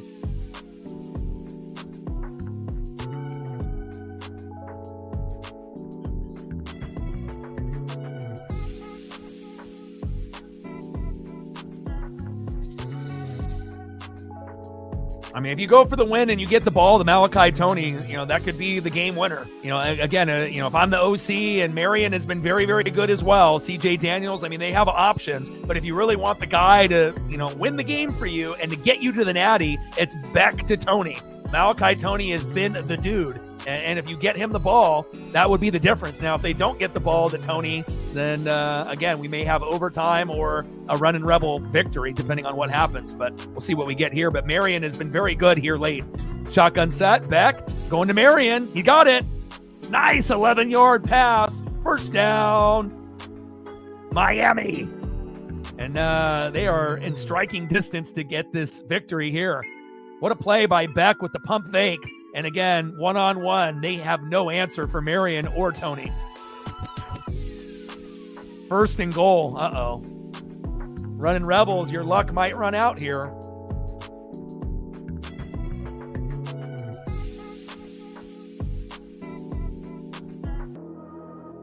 Running Rebels are going to need a miracle now. They need a pick or a fumble.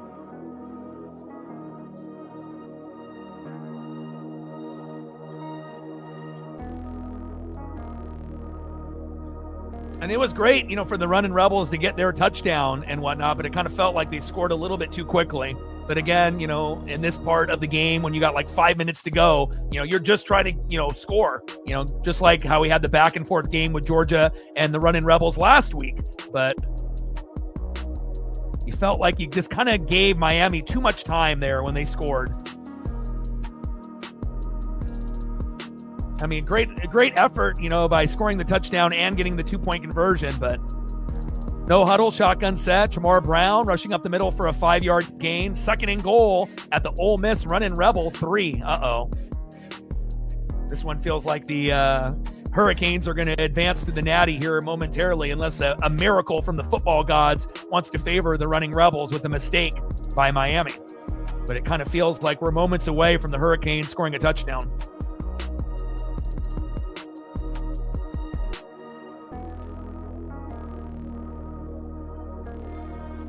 And the running Rebels have been the more disciplined team for the most part. And there's been a big discrepancy on the time of possession. It's been very lopsided.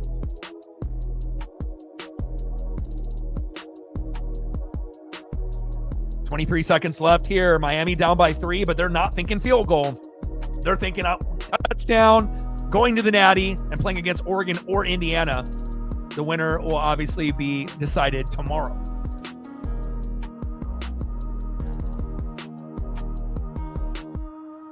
But I'm glad this wasn't a blowout by either team. Glad that it lived up to the billing and some. Even though the running Rebels were a little shaky in that first half, but they definitely played better in the second. But even with that being said, it just may not be enough.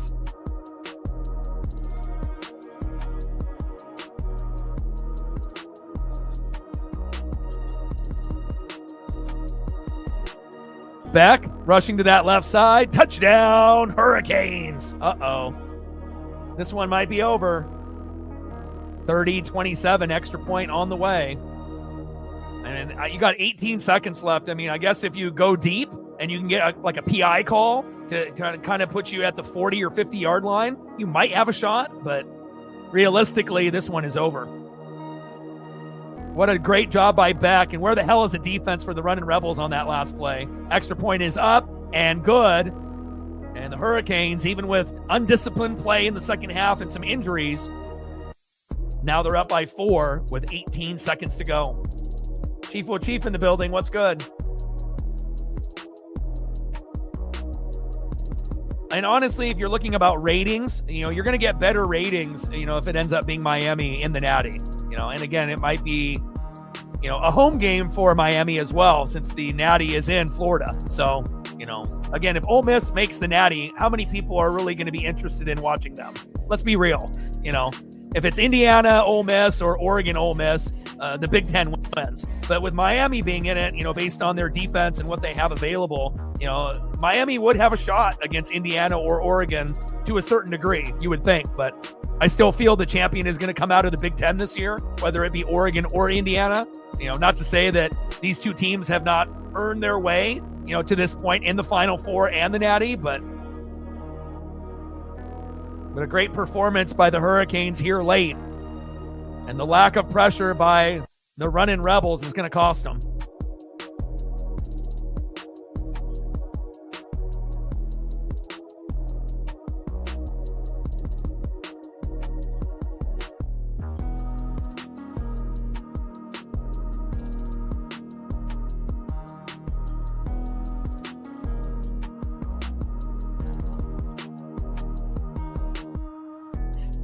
No guarantee Indiana wins tomorrow. I mean, Oregon is the underdog, but it's not like we're, a team that doesn't have an offense and defense and a special teams and a great coach. So, it's going to be a very even matchup. And it's like, it's hard to beat a team 2 times in a season or even 3 times, depending on if you play them that often. So I like our chances tomorrow. We're the underdog, but there's no guarantee that it's automatically Indiana. So.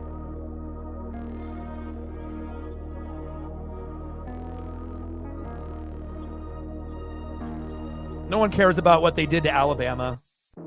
Jesus Christ.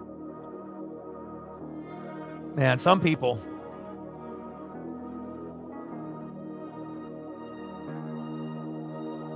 Captain in the building, what's good?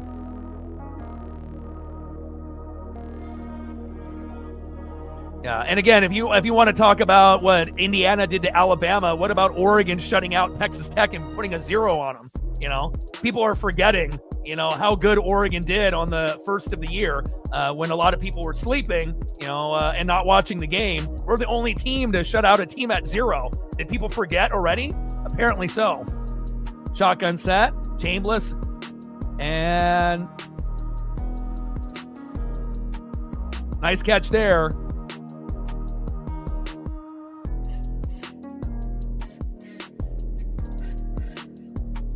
And then you get the spike here by Chambliss. 2nd down and 10.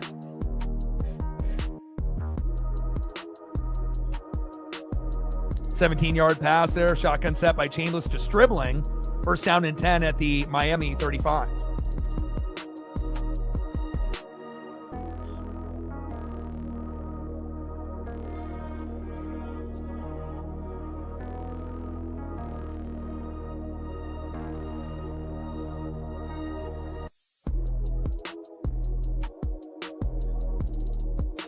Timeout there. They got 5 seconds left to be able to get a touchdown here. I mean, this would be the most craziest comeback, that we've seen in quite some time. I mean, they put themselves in good position with not a whole lot of time to work with, but let's see if they can end up pulling off a miracle. They're down by 4. They got 5 seconds left. They need a touchdown to win. Field goal does not do them any good.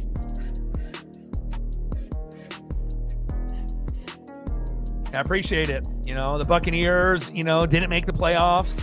The Mariners ended up losing in ALCS Game 7. I need a win, as far as my teams are concerned. Kraken are doing well and look like they're going to make the playoffs. The Blazers, are not a playoff team, so to speak, but at least Denny Advia is an all-star this year. And, we're still in that 8, 9, 10, ranking conversation as far as the West. So there is a chance the Blazers might be able to, but they're still incredibly young and we haven't had a point guard for 2 months. So, again, I would love to be able to see, the Ducks make the Natty and win it all. But again, Indiana looks like they're the best team at this point, and we're going to have to take it from them. And it's not like we've gotten blown out this year. We only lost 1 game to them by 10. So, it's not like Oregon got blown out by 20 in the last game that we played. Finney got 2 picks and a fumble recovery, the best corner as a freshman in the entire college football circuit.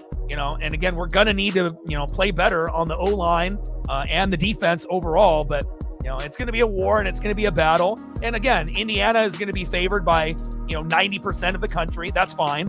I don't mind being the underdog. And, hopefully we can find a way to win the game, even if it's only by 1, 2, or 3. I would love it for an opportunity for Landing to get a natty. But again, it's not going to be easy.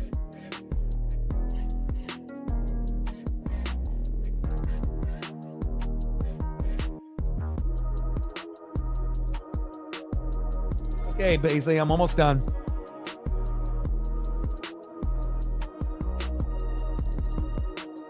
No huddle.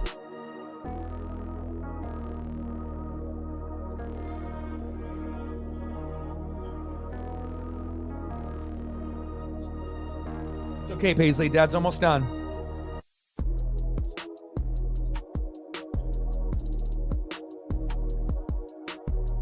Yeah, Paisley's my pup.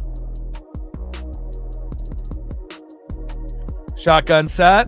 Chambliss. And going deep. And incomplete. And that is the final. Congratulations to the Hurricanes, even though they played some sloppy ball.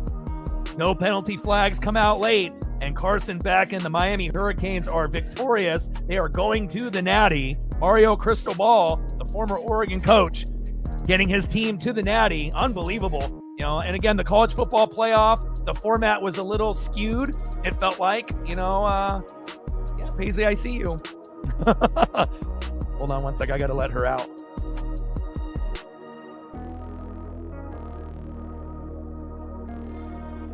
All right, my pup had to get let out there. But again, very sloppy game with some injuries and whatnot. But congratulations to the Miami Hurricanes and the former Oregon Duck coach and Mario Cristobal. He wanted to go back home to his alma mater, to be able to get to this point, which a lot of people thought it would never happen. But again, with this new college football playoff format, Again, it's not always going to be Alabama and Georgia, making it to the, championship game, or even in Ohio State. So even though those three teams kind of run college football for quite some time, it's not like it's like that anymore. It definitely feels like it's a little bit more even in college football. So congratulations to the Miami Hurricanes. And again, we'll find out tomorrow who their opponent is in the Natty.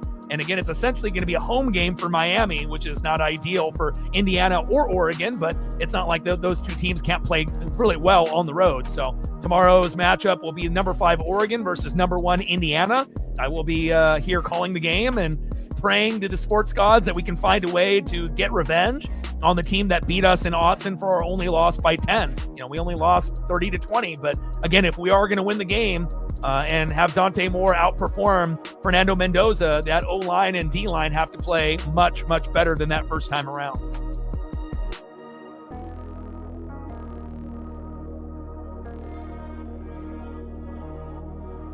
Well, I love you guys, and I appreciate you guys very, very much. Tomorrow's live stream, and I got a little preview here.